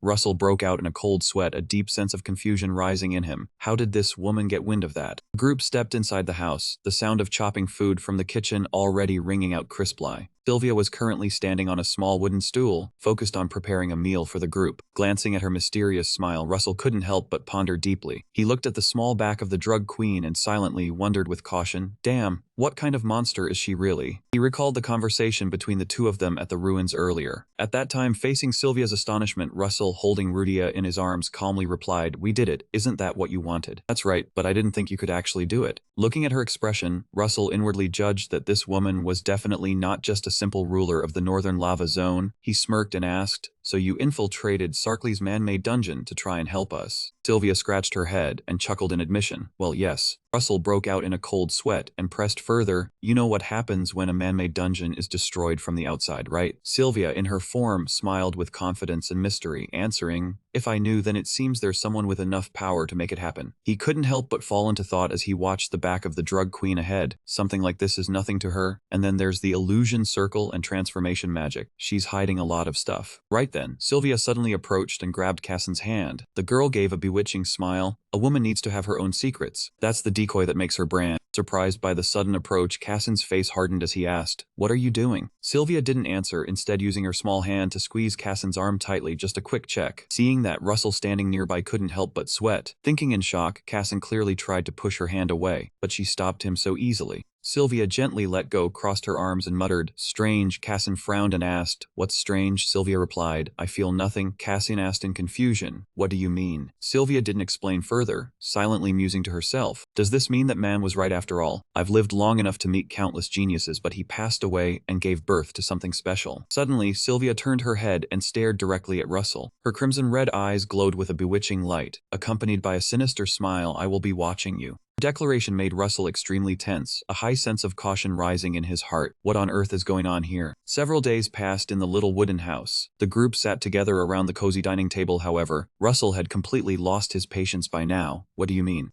I've been asking about that nest for days now, but you keep dodging the question. What's the deal? In contrast to his anger, Rudia and Cassin were still burying their heads in their food, eating happily. How's the food, Rudia? Rudia happily replied, absolutely delicious. Russell yelled in anger, what exactly are you plotting? Sylvia casually raised a finger to stop him. Not yet, first the crescent moon needs to rise. Russell asked blankly, the crescent moon? Right then, Rudia raised his empty bowl and chimed in, give me another bowl. Sylvia happily replied, sure. The girl leisurely turned back to the steaming pot of soup on the faint fire and continued, I will explain every detail on the night it rises. Suddenly, Sylvia turned her head slightly, her crimson red eyes glowing with a bewitching light. She smirked sinisterly and uttered a deadly question. Russell Mayton, the one who possesses the Thunder Dragon Stone, right? A sudden question plunged the entire room into a deathly silence. Russell, Cassin, and Rudia were all completely frozen in shock. A close-up of Russell's face showed his eyes wide with horror, cold sweat streaming down his cheeks. He was utterly stunned, thinking to himself, how does she know about that? Come here, Russell, let's go, just the two of us. Russell frowned suspiciously and asked, go where? The girl softly replied, to the highest place around here. Russell immediately guessed the central tower, but as her small hand gently gripped his, Cassin, standing in the distance, couldn't help but harden his face with vigilance. He stared directly at Sylvia and declared firmly, Sylvia, I swear on the honor of my family that I will never forgive you if anything happens to Russell. However, the threat from the young family here only amused the drug queen. She playfully stuck out her tongue and said teasingly, so scary. Turning to look at Russell, Sylvia suddenly asked in a stern tone to confirm that he was carrying the Thunder Dragonstone with him, right? Russell's expression slightly changed, and he admitted with beads of sweat, I do carry it. But how do you know about it? I have never mentioned that matter before. Seeing Russell's flustered look, Sylvia gently stood on her tiptoes. Leaning close to his ear, she whispered seductively, well, you see, in Russell's memory, dragons were originally the most transcendent and supreme beings of this world. They could live incredibly long lives, and even at birth, they were already the most powerful creatures in the world. Their power was so terrifying that they could survive without eating or drinking, and depending on their lineage, they could use attribute magic with a proficiency that far exceeded any human limit. However, in the original novel written by Russell, dragons had never truly appeared in the main storyline, existing only as a few brief records in the world-building section. Yet now, right beneath the starry night sky, Russell was facing a shocking truth. A flesh and blood dragon was standing right in front of him, walking in the air amidst the glittering night sky. Russell couldn't help but wonder in astonishment, how can I be walking up here when there's no floor at all? Could this be some kind of high-level magic? Walking ahead to lead the way, the white-haired girl Sylvia slightly turned her head back, flashed a meaningful smile, and declared that this floor was beautiful enough. Hovering among the clouds beneath the crescent moon, Russell called out softly and pressed on, Sylvia, what do I need to do? But before he could finish his sentence, a terrifying wave of pressure suddenly washed over him, startling him into shock. Right before Russell's eyes, Sylvia's small body suddenly burst with a surge of crimson lightning and then transformed into a massive, ferocious red dragon. Witnessing the transcendent entity towering amidst the clouds, Russell exclaimed in horror, a dragon, this oppressive feeling completely surpasses anything I have ever felt when facing a common beast. The massive red dragon lowered its head full of sharp, drooling fangs down and growled, why are you so surprised? Contrary to his initial panic, Russell quickly regained his composure, a confident smile forming on his lips as he decisively activated his subspace magic to retrieve an item. Seeing the burst of magical light, the red dragon narrowed its eyes curiously. Right after, Russell held up the brilliantly glowing thunder dragon stone, crackling with golden lightning and resting in its warm nest, right in front of it. But in the very next second, Russell suddenly swung his arm and decisively dropped both the nest and the thunder dragon stone into the deep abyss below. His bold action completely shocked the massive red dragon. Its eyes widened in panic. The red dragon chased after it, roaring in terror and fury. "What the hell is this? What do you think you're doing?" However, Russell just gave a faint smile and calmly replied, "Sorry about that, cheap fish." Panting heavily, the red dragon clutched the stone tightly in its claws and shouted through gritted teeth, "You little brat, what is your meaning?" Russell was still hovering in midair, confidently crossing his arms as he replied, "I just wanted to test how important it truly is to you." The red dragon's fury erupted as it roared violently. "So you dare to pull this crazy stunt? Do that again and I'll kill you." Facing the murderous threat, Russell smirked with arrogance. "I've also realized that you can't kill me right now. That stone is indeed very important, but the fact that you went through the trouble of bringing me all the way here means you can't do this yourself." Russell thought to himself, dealing with his authoritative father all this time seemed to have made him much bolder. He calmly added, "And you can't kill me, because I have to be the one to awaken it for you." Faced with the boy's sharpness, the red dragon could only grind its teeth in frustration and puff out angry plumes of white smoke. It had no choice but to admit, "Yes, you're right, it's because I want to hatch it. But that thunder dragon stone isn't really that important to me." Russell smiled softly, confidently crossing his arms and decisively delivering his final psychological blow. "For me, it's more like a choice. You're the one who wants to hatch that thunder dragon, while I don't have the energy to do it for free." Russell smirked with satisfaction and asked, "So what's left between us?" Faced with his firmness, the red dragon growled in concession, "You're pretty bold for a kid. Fine, what do you want?" Russell immediately asked back, "What kind of tricks can a dragon possibly do for me?" Instantly, a dazzling, shimmering light condensed in the red dragon's claws. It asked calmly, "Is this enough?" Before Russell could react, the light from above suddenly poured straight down onto his head. The mana transfer process happened so quickly that Russell was stunned. He looked down at his trembling palm and asked in shock, "What is this?" The red dragon slowly explained. The dragon's tear now appearing in Russell's palm was a sparkling blue gem with exquisite golden edges. Russell murmured admiringly, "A dragon's tear." The red dragon continued to instruct, "Whenever you find yourself in a life or death situation, call my name into this dragon's tear." Russell asked curiously, "And if I do?" The red dragon answered plainly, "I suppose I will come to save you." Having received such a beautiful and expensive insurance policy, Russell gently clenched his fist against his chest, looked up, and asked, "I should call you Sylvia, right?" The red dragon narrowed its eyes and replied, "That's just my alias. My real name is Pfizer. I am a fire dragon." Russell smiled in response with determination. "Alright, Pfizer. From now on, I'll be counting on you." "Alright, Pfizer. We have a deal. So what do I have to do now?" Pfizer slowly guided him to take the incubation nest and the thunder dragon stone, then let the stone absorb the moonlight. Russell raised the nest containing the stone high towards the night sky and asked, "Like this?" Immediately, Pfizer began chanting an ancient spell in the dragon language. He was astonished to realize the moonlight was being frantically drawn straight into the thunder dragon stone. The stone began to crack into large chunks. Seeing the smooth progress, Pfizer let out a satisfied smile. From the debris of the stone shell, a small pale yellow dragon with big round eyes, surrounded by sparkling tiny sparks, officially stepped out. Russell was completely shocked and exclaimed inwardly, "A thunder dragon." The little dragon tilted its head to look at him, letting out an incredibly adorable cry. Looking at the small creature curled up in his hand, Russell smiled with delight. He thought to himself that it was much cuter than he had imagined, as he always thought a legendary thunder dragon would look utterly terrifying. In the very next second, the little dragon suddenly opened its mouth wide and let out a roar. A sudden blast of thunderous, stormy flames shot straight into Russell's face, leaving him completely frozen in utter shock. Right after the unexpected thunderous hiccup from the little dragon, the system immediately displayed an urgent notification to activate combat and self-healing magic for Russell. Russell couldn't help but tremble and gasp, thinking that without the protective magic and the timely help of the Holy Grail Pucky, he might have been sent to meet his maker on the spot. Pucky angrily blew his top and shouted at the mischievous little dragon. The small dragon just tilted its head and let out innocent little cries. Russell turned to look at the fire dragon Pfizer and questioned whether she knew about this beforehand. Pfizer flatly denied it, explaining that the first hiccup was proof that the dragonling was extremely healthy. Seeing her tearful expression, Russell thought she must have foreseen this. Pfizer said in a serious tone, "This thunder dragon species was even more special than the fire dragon, and they played an incredibly important role in the existence of this world." Little dragon happily flapped its wings and hovered in the air. Pfizer affirmed that they were extremely special compared to other dragon species. In response to Russell's curious question about what she meant, Pfizer merely replied flatly that it was all he needed to know for now, and instructed him to fatten it up well. Hearing the word raise, Russell broke out in a cold sweat of worry. Pfizer explained that dragons grow in stages, and it would take a full 100 years before it evolved to the next stage, so he probably wouldn't live long enough to witness that. Right at that moment, the baby dragon suddenly flew right up to Russell. It burst into loud, clear laughter and declared boldly, "I grant you the honor of raising me, master." Russell could only break out in a cold sweat, smiling helplessly at the overconfidence of his new pet. Right at that moment, Casson came running over from afar in a panic, shouting his name worriedly, "Russell, I was so worried about you." Seeing his best friend charging towards him with a gleaming sword and a fierce expression, Russell panicked and told him to calm down and lower his sword. Casson squinted at the white-haired girl standing in front of him, coldly demanding to know if she had done anything to harm Russell. Facing Casson's suspicion, the white-haired girl gave a faint, sinister smile. She nonchalantly replied that something had indeed happened, but Russell was the one who did it to her. Her words, full of implications, made Russell flustered as he stammered back, "What are you talking about?" Casson was completely shocked, asking in disbelief what Russell had actually done to her. Seeing the bewildered expressions on their faces, the white-haired girl suddenly blushed shyly, holding her cheeks with both hands in a coquettish manner and uttering a fatal sentence. "He took away the most precious thing I had, and he did it while constantly threatening me." Little pale yellow dragon flapped its wings and hovered, calling out, "Master." The appearance of the strange creature made Casson, who was standing nearby, exclaim in surprise, "What is that?" Russell calmly explained that it was a thunder dragon. This answer made Casson exclaim in shock, "A thunder dragon." Before his friend could even compose himself, the little dragon was already clinging to Russell's shoulder and crying out that it was hungry. Russell, bewildered, turned to ask Pfizer, "What does it want from me?" Pfizer bluntly explained that thunder dragons grow by eating thunder and lightning, so he had to feed it thunder and lightning. Hearing that, Russell made a face and asked, "Why me?" It was at this moment that Pfizer faintly revealed the truth, that it would take a full 300 years for a thunder dragon to mature. "You are its first guardian." The little dragon kept clinging to Russell's neck, crying out that it was hungry. Right then, Pfizer coldly added a warning, "If it dies before you do, you will die along with it." The sudden threat made Russell startle and ask in shock, Why would I die?" Pfizer tilted her head slightly, her red eyes glowing with an eerie light, and replied bluntly, "Because I will personally kill you." That night, inside the quiet wooden house under the starry sky, the group finally got to recharge after their exhausting days. Rudia, Russell along with the baby dragon, and Casson were all fast asleep. However, in the dead of the silent night, the wooden door suddenly creaked open suspiciously as a mysterious guest quietly opened it and stepped inside. Under the flickering candlelight and dark room, Pfizer and a hooded man sat facing each other. The man spoke in a low voice, "The thunder dragon has awakened, and its master is Russell Mayton." Pfizer narrowed her eyes, faintly confirming that is correct. "He is your son's best friend." The hooded man then revealed himself to be Garcia, the head of the Garcia family. He looked at her and coldly questioned, "I know a human is needed to help hatch the dragon egg, but isn't that person usually sent on a one-way trip right after completing the task?" Sylvia immediately spoke up to explain, "But that boy, do you know what that means? He is completely qualified to become the dragon's guardian." She gave a faint, sinister smile and continued, "I had planned to kill him if I didn't like him." Garcia narrowed his eyes and asked, "So you like Russell then?" Sylvia bluntly admitted, "Yes, he is a very interesting child. Inside his heart, there is also something very unusual, something that belonged to an old friend of mine from a long, long time ago." Hearing that, Garcia asked curiously, "An old friend?" Sylvia closed her eyes and smiled mysteriously. "No, I won't say. Any dragons have many secrets." Garcia narrowed his eyes in contemplation, looking at the burning candle. He slowly said, "This world seems eternal, but in reality it is not. It always repeats a cycle of destruction at periodic intervals." Sylvia continued, "It destroys everything and then starts over from the beginning. That event is called the Handex effect." Looking at the eerie, glowing red vortex symbol that appeared, Sylvia continued, "I don't know much about it myself, because this matter belongs to the realm of the gods." Garcia murmured softly, "Handex, but this world doesn't just sit still and wait to die. There is always a will that seeks to destroy the world. And conversely, there is another will that seeks to protect it." Sylvia gave a faint, ironic smile and remarked, "How ironic, but it must be exactly like humans." Sylvia said leisurely, "They experience many conflicting emotions at once, such as love and hatred. The thunder dragon is the embodiment of this world's will to protect itself. That is why they are extremely rare. Perhaps one is born only once every 10,000 years. So do you understand now?" Garcia's face hardened in shock. "You mean a crisis that could destroy the world is imminent, and a thunder dragon, the opposing force created to stop that destruction, has chosen Russell as its guardian?"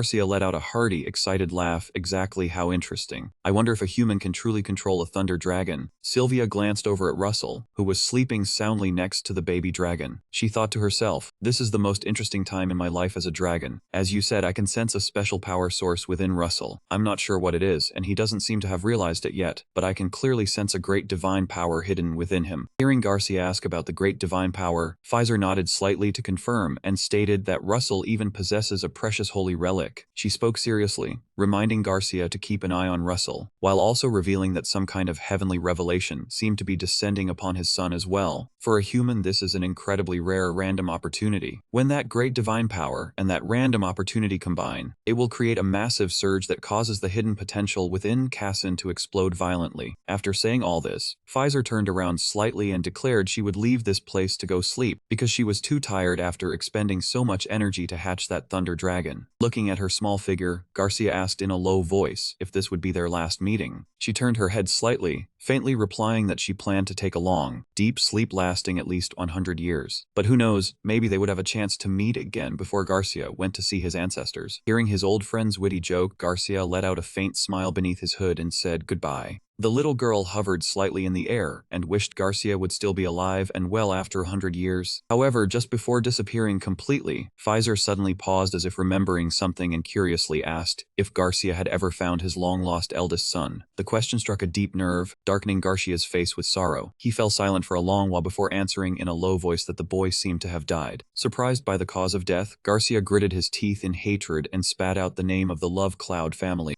Understanding his friend's pain, Pfizer gently closed his eyes in contemplation before making a request, urging him to try and avoid any conflict in the Longsan region as she would choose that place for her final rest. Receiving a promise from Garcia, Pfizer smiled with relief, not forgetting to remind him to take good care of the Longclaw region to the north before completely vanishing into the void. The wooden room suddenly became extremely quiet as Pfizer left. Sitting alone at the wooden table under the flickering candlelight, Garcia slowly pulled down his hood, revealing his black hair and a face tilted in deep thought. He whispered a sincere thank you to his old friend, the illusory Sky Emperor Pfizer. Under the night sky glittering with a crescent moon, the small wooden house rested peacefully amidst the desolate forest, carrying with it the secrets and storms about to come in the future. 3 days had passed since that day. At the brightly glowing spatial gate, Casson officially set off to return to his family, the Builders, while Garson also began his journey back to Mayton. However, the peaceful life of the seventh young master was quickly disrupted by the arrival of a new member. The young thunder dragon cub kept opening its mouth wide, roaring deafeningly, "Master, I'm so hungry. Please feed me now." The little dragon's mischief left Russell completely helpless. He lay exhausted on the bed with dark circles under his eyes, silently lamenting that he hadn't been able to get a single minute of sleep. However, the thunder dragon cub remained nonchalant on the bed, continuing to torment him in an innocent tone. "Master, I'm granting you the honor of feeding me." Russell held his head in pain and asked what it wanted to eat, but the answer was, "I don't know, master, you choose." "Feed me now, master," which only drove him more insane. Amidst the severe headache, a flash of inspiration suddenly struck Russell. He remembered his father, DK Father, who was a man of vast knowledge, and wondered if he held the secrets about this thunder dragon species. Without hesitation, Russell immediately headed to the main mansion of the Mayton family. As soon as he stepped into Grand Hall, the family head, DK Father, with a cold demeanor, glanced at his son and slowly spoke, saying he knew Russell had come to ask for his help based on the look on his face. Russell smiled slightly and replied, "Yes, that's right." However, his father's unexpectedly amiable attitude made Russell break out in a cold sweat. He quietly remarked, "Father, your attitude has completely changed. Is there a problem with the dragon perched on your shoulder?" And DK Father blandly guessed that it was probably complaining about being hungry. "Right." Russell sighed in confirmation, "Yes." But he didn't even know what to feed it. Even checking the library yielded no help. DK Father questioned in a low voice, "So you came to me instead of thinking for yourself?" "Yes, because I'm currently on my pilgrimage. I can't afford to waste any time. Even though I know asking you for help might disappoint you, I believe it's the best way to save time." Contrary to his worry, DK Father smirked in satisfaction and praised generously. "Well done." The unexpected praise left Russell frozen like a statue, asking, "Huh?" DK Father calmly explained that even if he scoured the entire continent, the number of people knowledgeable about dragons could be counted on one hand. That meant the family library had absolutely no books on them at all. Thunder dragons had only appeared a few times in human history. "I'm a kind dragon, extremely kind." Then the cub pouted and thought to itself, "But this kind dragon is currently starving to death." DK Father smirked deeply, looking at the little dragon, and patiently explained to his son that a dragon born with a specific attribute would grow by absorbing mana of that same attribute. Russell's expression changed in surprise as he asked, "Mana of a specific attribute?" DK Father nodded in confirmation. "Yes, since it's a thunder dragon, you must feed it lightning attribute mana." His father's requirement made Russell break into a nervous sweat. He thought to himself, lightning attribute mana, that's the hardest attribute for humans to learn, and he would definitely spend his entire youth trying to master it. However, DK Father immediately poured cold water on him by shaking his head and continuing, "But you cannot feed it lightning attribute mana generated by humans. You must seek that energy source from nature." His father's explanation left Russell completely stunned, inwardly screaming, "Oh my god, does that mean I have to go chasing after lightning bolts in the wild?" The image of him miserably holding a lightning rod running under a stormy rain, with a gleeful baby dragon flying beside him, appeared vividly in his mind. Cutting off his son's train of thought, DK Father declared seriously, "Russell, I will assign you a mission." Russell hesitated, "But I'm currently on my pilgrimage." DK Father made a decisive choice. "I will extend your pilgrimage by another year." His father's sudden decision thrilled Russell immensely. DK Father calmly continued, "The appearance of a thunder dragon is an extremely rare and unusual event." Russell quickly regained a serious expression. He bowed his head and clearly requested, "Please issue a formal written order. Father, I will record and archive this mission." In his heart, Russell couldn't hide his immense joy. He excitedly shouted internally. Being able to extend his pilgrimage by a year meant he would have a lot more time to freely develop his power, without family control. He smirked confidently and asked, "So what's the mission?" DK Father answered in a low voice, "North Sea. Go to the North Sea. You have a 1-year deadline." Russell asked in surprise, "The North Sea?" DK Father continued to instruct, "Somewhere in the North Sea, there's a place called the Eidos Island." Understanding the new challenge awaiting him, Russell bowed his head slightly, a confident, arrogant smile curling on his lips. "Yes, Father." He gazed into the distance, silently determining, Eidos Island. This is the starting gun for a new crazy adventure. The newly hatched dragon cub kept whining for food. "Give me some food." Russell, sitting at the luxurious dining table, pointed to the normal plate of food in front of him and said, "Here, eat this." However, the dragon cub immediately complained, "Dragons don't eat that stuff. Bring me some lightning bolts." Russell chewed his steak nonchalantly, coldly warning, "Shut up. If you keep causing trouble, I'll starve you to death." Threatened, the dragon cub raised its head proudly, "I won't die, even if you starve me, because I am an omnipotent dragon." Seeing its stubbornness, Russell frowned in annoyance. "Oh, is that so?" The little dragon refused to back down, continuing to shout, "Don't compare me to those weak humans." Seeing that arrogant attitude, Russell smirked maliciously. "That's a relief to hear." He calmly continued, "Because I already prepared some wonderful food for you, but I guess I don't need to do that anymore." Hearing the phrase wonderful food, the dragon cub was startled. "Wonderful food?" Russell smirked with closed eyes, pretending to agree. "Yes, I was worried you were like us weak humans. But since you're a great dragon, I don't need to feed you anymore." The master's dismissiveness left the little dragon completely stunned. It dropped its face, hung its head in dejection, and muttered, "Dragons get hungry too."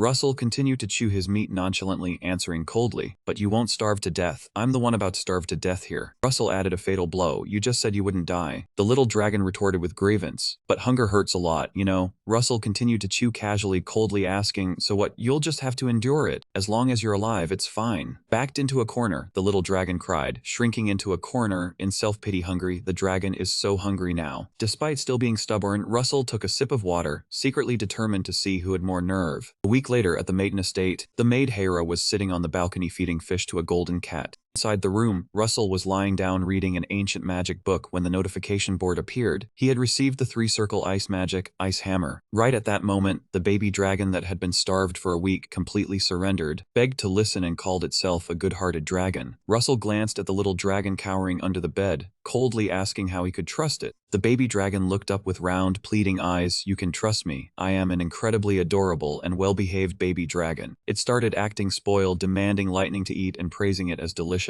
Russell gave a gentle, indulgent smile, and asked if it would obediently listen if he gave it lightning to eat. The baby dragon puffed out its chest proudly, promising to always keep its word, calling itself an incredibly reliable lightning dragon. Seeing its adorable demeanor, Russell took out a magic item glowing with blue light and said, "A reliable lightning dragon? Fine, from now on your name will be Justy." The little dragon happily agreed to the name Justy. Russell said he would now go find some lightning for it, which sent the little dragon into a frenzy of joy. Russell pondered the upcoming trail on Edel Island in the North Sea, while Justy eagerly rubbed its face against him in a clingy manner. In the sun-drenched garden of the estate, the attendant Hera approached and asked if the young master had double-checked his storage space. Russell nodded to confirm he had checked. Hera asked if she could see it once more. Russell agreed, opening a dark spatial gate glowing with blue light. After observing the fluctuating mana flow, Hera nodded and praised that he had prepared all the necessary necessary items thoroughly. Hera turned to tell Hampton that the two of them would wait for the young master at the village of Van Perrick near the North Sea. Hampton asked in surprise, Van Perrick? Hera nodded, explaining that it was a bustling port city near the North Sea where new herbs had just been discovered. Russell decisively stated he would go there first, telling her and Hampton to wait in Van Perrick. Hera bowed her head in acknowledgement. At that moment, the former librarian Evian with her long, proud gray-blue hair appeared, bowing in salute to the young master. Russell raised an eyebrow in surprise, asking if she was no longer introducing herself as librarian Evian. Evian smiled slightly, explaining that as of today, she was no longer a librarian. According to the contract signed with the head of the household, she would escort him from A to Z for the next year. Russell asked in surprise, a contract? Evian nodded in confirmation, but the detailed contents of the contract were completely confidential. Seeing that she did not wish to reveal more, Russell did not press further, simply saying it was up to her. Russell handed Evian a chocolate bar as a gesture of goodwill. Evian accepted it, but coldly declared that she was not easily bribed with sweets. However, the moment the baby dragon Justy flapped its wings and flew over, the former librarian instantly melted at its cuteness. She could not resist such an adorable sight. Justy cheerfully asked if it was cute, claiming to be very adorable. Evian blushed, admitting it was even cuter than she had imagined. The carriage began to roll, clattering across the snow-white land. Inside the warm carriage, Evian leisurely savored the chocolate bar, while Justy had already dozed off on her lap. Looking at his companion, Russell broke into a cold sweat and asked worriedly if keeping her current appearance was safe, given that her identity as the Ice Witch was still being heavily pursued. Evian softly called out to the young master, startling Russell into turning around. She began using her knowledge to explain the upcoming route. The snowy wasteland outside the window was the Aurora Wilds. Crossing this area would lead to the North Pole, and the sea above was collectively called the North Sea. However, the North Pole was not the true end of the North. Beyond the vast North Sea lay a mysterious continent that no human had ever set foot on. Evian looked out the window, adding that, because a teleportation gate could not be opened across the Aurora Wilds, the group was forced to travel on foot for several more hours from here. Evian coldly confirmed and warned that they were facing a more serious problem. Just then, the carriage horse reared up in fright, neighing violently. Russell quickly opened the door and stepped out to check. Right beside the carriage, a massive block of ice had just slid past. Looking closely inside the transparent ice block, both Russell and the baby dragon Justy widened their eyes in astonishment. They discovered a small blue wyvern frozen completely solid inside. Why was it here? Evian slowly stepped forward, her sharp red eyes observing the frozen entity before concluding, young master, this small wyvern is not a wild wyvern. Evian did not answer immediately but leisurely took a step forward, placing her black-gloved hand on the surface of the ice block. Channeling her magical power, she created a blinding white light that flared intensely. With just a light touch from the former librarian, the massive ice block immediately cracked and shattered into 100 pieces. Evian pointed at the motionless carcass on the snow, telling him to look closely. These markings belong to the Gallon family. Seeing the strange symbol imprinted on the creature's wing, Russell's face turned pale, drained of all blood, and he murmured, "The Gallon family." Truth, the Galen family was not extremely famous, but it was the most powerful and fearsome force in the northwest of the continent. The power that allowed them to dominate an entire region was a very special ability. The ability to train and form spiritual bonds with monsters, commonly known as the taming ability. Evian nodded in confirmation. The Galen family was located in the northwest of the Vidia continent, across the Black Sea. Russell pondered and asked why they would appear in this Black Sea region. I do not know the exact reason, but the fact that they did not bother to hide their mark proves. Russell smirked with confidence, finishing her sentence. They had no reason to hide anything at all. He squatted down beside the wyvern's corpse, glanced at Evian, and asked if she had any clues. Evian calmly shook her head. As far as she knew, there was no treasure of any worth in this region of the Arctic and the Black Sea.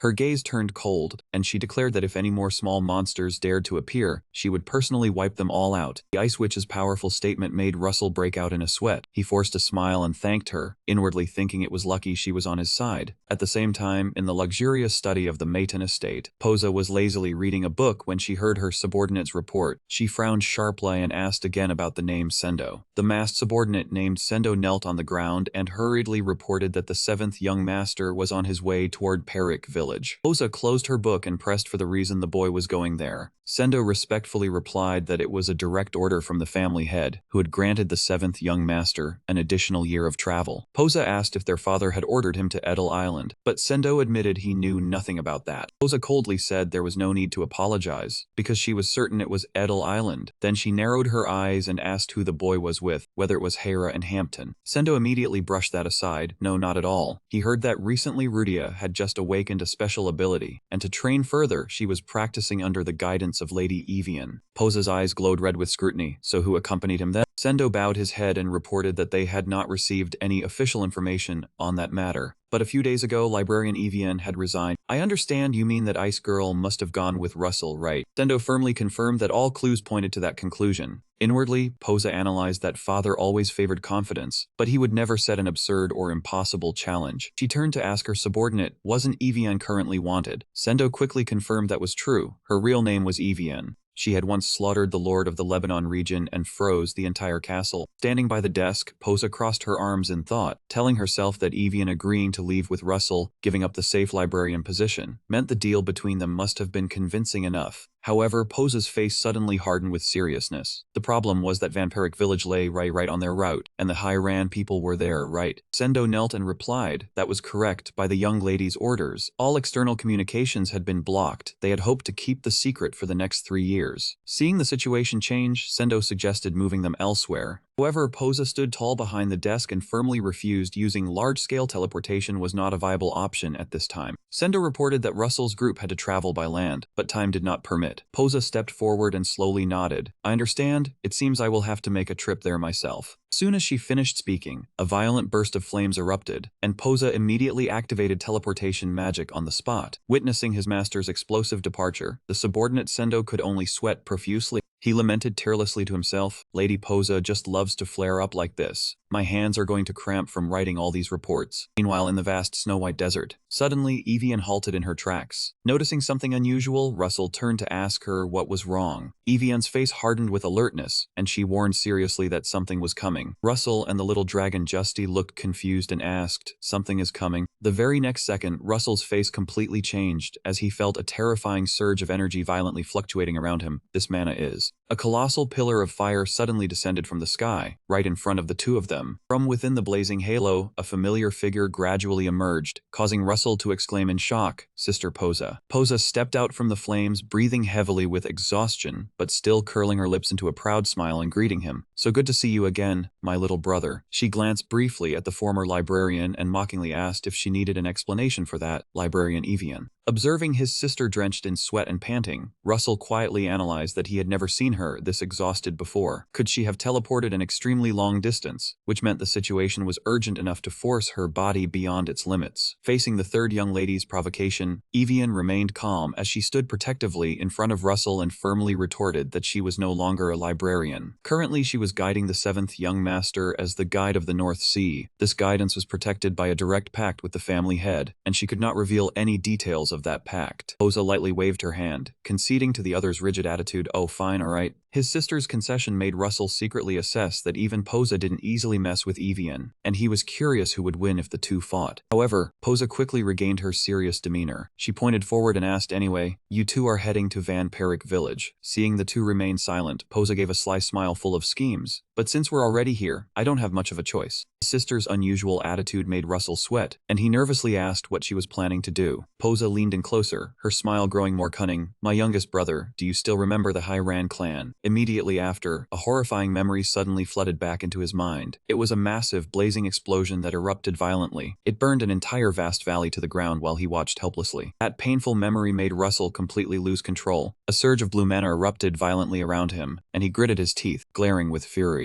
However, seeing her brother's rage only excited Posa more. She leaned in with her cunning face, flashing a cruel smile and whispering, that expression of yours, I like it a lot. Russell angrily questioned Posa about the tragedy of that year. You swept away the High Ran's place, yet you can still smile with your teeth showing. Facing her brother's fury, Posa curled her lips into a provocative smile. Exactly, I taught you a valuable lesson. The ultimate feeling of injustice when you are the weak, I guess you have carved it deep into your bones. However, instead of attacking, Russell quietly lowered his eyes and coldly replied, thank you, sister. Because thanks to you, I made a vow to become stronger. Seeing her brother's expression, Posa laughed with delight. I love how you look at me like you want to kill me, while still saying thank you. Makes me so happy I could go crazy. But then her face sank and she gave a mysterious smile. But are you sure that group was completely wiped out by me? Posa's counter-question left Russell completely stunned in shock. What? At this moment, the system suddenly displayed a notification replaying the events of that year, the day Posa appeared in Heron. It turned out that the truth behind that tragedy was completely different from what the world had mistakenly believed. The High Ran people were not actually brutally massacred. Instead, they had been forcibly driven from their homeland by Sendo, Posa's close subordinate. Sendo kept urging the panicked crowd, insisting they move faster as time was running out. The system immediately reported that their destination was Van Perinon. Hearing this, Russell couldn't contain his shock, his eyes widening as he exclaimed, "What?" Regaining his composure, Russell looked straight at his sister and declared firmly that she was all talk and had never actually harmed anyone. Exposed by her younger brother, Posa was momentarily flustered, a blush creeping up her cheeks. She broke into a light sweat and asked him how he had figured it out. Russell coldly replied that he could tell from the traces. Posa pressed him on what traces, as she had wiped everything clean. Russell revealed that he couldn't sense the unique deathly energy around her, the power that accumulates after one kills another. Russell silently wondered why he hadn't noticed before, whether it was because Posa had been so well disguised then, or because his mind had been too exhausted. Posa was utterly astonished when her brother exposed the truth. Her eyes went wide, her mouth agape, asking if he had truly recognized it. Russell affirmed it with certainty. Russell's perceptiveness drew a sigh of admiration from Posa. She conceded that in such a chaotic situation, it would be hard for anyone to keep a clear head enough to notice everything. Despite voicing a suspicion that her brother might be lying, Posa gave a casual shrug. She agreed to believe him this time, just to keep things simple. Evian, standing nearby, quietly assessed Posa as a ruthless, insane, and unpredictable fire mage. However, she also noticed this woman seemed oddly lenient and friendly towards Russell. Not wanting to waste time, Russell directly questioned his sister as to why she hadn't killed them. Posa suddenly feigned scratching her head, answering that she didn't understand it herself. She ran a hand through her fiery red hair and gave a nonchalant laugh, saying she just felt like it. Thinking about it, it was indeed strange, and Russell and his sister nodded in agreement in unison. But right after, Posa put a finger to her lips, signaling for silence, and leaned in close to Russell. She whispered a request for him to keep the secret that the villagers of Hairan were still alive from that fire element kid. Posa's request infuriated Russell. His voice dropped to a low growl as he demanded to know why she wanted to hide this from Rudia, who had suffered so much since that day. Posa coldly turned away, explaining with indifference that if the girl knew the truth, her resolve would vanish instantly. Russell's anger erupted, his eyes blazing with an oppressive blue electric glow. He roared in fury, asking if she wanted him to pretend that her father, who was still alive, was dead. Facing her brother's wrath, Posa curled her lips into a cruel smile. She stared at him intently and then threatened coldly, offering to go and kill the man right now, wondering if that would be better for him. His sister's madness left Russell speechless, leaving him only able to grind his teeth and let out a defeated, soundless word. Amidst the freezing white snowfield, Posa turned her head to look at the two of them and offered a wager. Evian sighed, gazing at the distant sky, and asked if Lady Posa had truly accepted that bet. Russell nodded, saying that since she had staked her life on it, she must find it interesting. He added slowly, this bet wasn't too hard to swallow when he thought about it. Before his eyes was the image of Rudia sinking into darkness upon hearing the terrible news. Evian narrowed her eyes in thought, admitting that his sister Posa was indeed skilled, but harsh shocks sometimes made people grow up faster. Russell nodded slightly in agreement, acknowledging that such an incident could act as a catalyst. The truth was that her demon-slaying eye had erupted precisely because of that reason. But then Russell's gaze turned sharp and resolute. He stated that what drove Rudia now was no longer the lingering obsession of the past. This powerful determination came from her desire to stand on her own 2 feet and protect him, as a partner, as a friend. The real motivation that helped her rise was that. Russell let out a soft sigh and spoke seriously. Setting everything else aside, she deserved to know her father was still alive. Hearing her master's sincere words, Evian narrowed her eyes in thought. She acknowledged that he was a man of integrity, but this bet carried too many risks.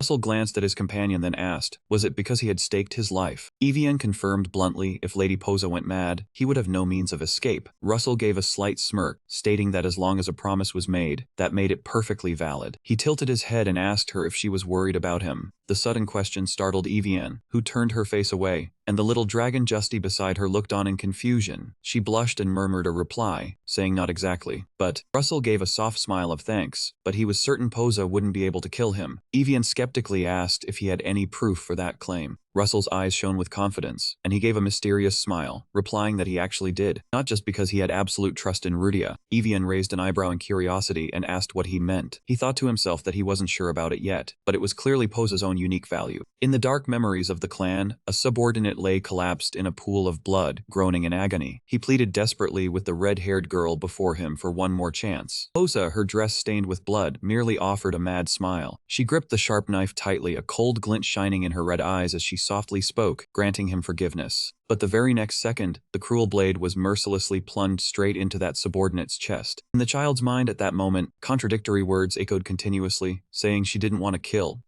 anyone. He knew she didn't truly want to kill him even when he put his life on that bet. He He turned to tell Evian he would explain more when he got the chance. With that, the two of them stepped forward once more into the vast, white snowfield. Russell firmly declared they're heading towards Van Purinon. His eyes burned with determination as he told himself he had to meet Rudia's father first. The group finally reached the gates of Van Purinon village. A hulking guard with a bushy mustache, holding a huge war spear, blocked their path and bellowed for them to present their identification. Without a hint of being flustered, Russell smiled and presented his own identification card, saying, "Here it is." The guard looked at the card and muttered, reading it aloud. Russell hung. The moment he recognized the prestigious maiden name, he nearly fell over in shock, hurriedly kneeling to the ground and apologizing profusely, begging the Lord to enter. He pleaded for forgiveness for his rudeness. Russell simply waved a hand and casually said not to worry about it, causing the surrounding villagers to whisper about the reputation of the Maton family. Stepping through the gate, Russell smiled softly to himself, noting that power was truly the most wonderful thing on any path. He had also managed to deduce that the wyverns blocking their path earlier were Posa's doing, arranged by hiring a beast tamer from the Galen family. At that moment, from a distance, a middle-aged man in brown traditional robes, with his hair tied up high, came rushing over, calling out loudly for young Master Russell. He immediately recognized him as Rudia's father. The man bowed respectfully, thanking him for making the long journey here. Russell waved his hand politely, saying it was nothing. Seeing the man was still healthy, he felt a flicker of relief and wondered just how happy Rudia would be to hear this news. As he thought about Rudia's past, Russell suddenly noticed an extremely unusual point. He recalled that as a child, Rudia often used teleportation gates to come and beg the Maton family to save her father. The cost to operate such a gate was far from cheap. For a poor girl like Rudia, having such a huge amount of money was impossible. How could she ever afford the teleportation fees so many times? Moreover, there were many other mage families around the Hiran region, so why did she only target the Maton family? Lost in thought, Rudia's father cheerfully suggested leading him on a tour of Van Purinon. Russell, startled from his reverie, nodded in agreement. He told himself he would surely find the answers to these questions after speaking with them directly. When the two sat down in the living room, Rudia's father politely asked Russell what kind of tea he would like. But before he could answer, Evian quickly cut in, saying the young master preferred iced black tea. Hearing that, Russell could only stand frozen, screaming in agony inside, as he absolutely despised iced black tea. However, Rudia's father cheerfully brought out a cold glass of iced tea made with ice from the far north. Russell had no choice but to choke down his dislike, awkwardly accepting the cup with a helpless thank you. Suddenly, Rudia's father bowed his head respectfully before Russell. He earnestly begged him to keep the secret that he was still alive from Rudia. Hearing this shocking news, Russell stood still for 5 seconds before asking why. The father explained that if this got out, all of Lady Posa's guidance toward Rudia would completely collapse. Russell pondered for a moment, then he raised his hand to his head, and in a serious tone said he wanted to ask him one final question.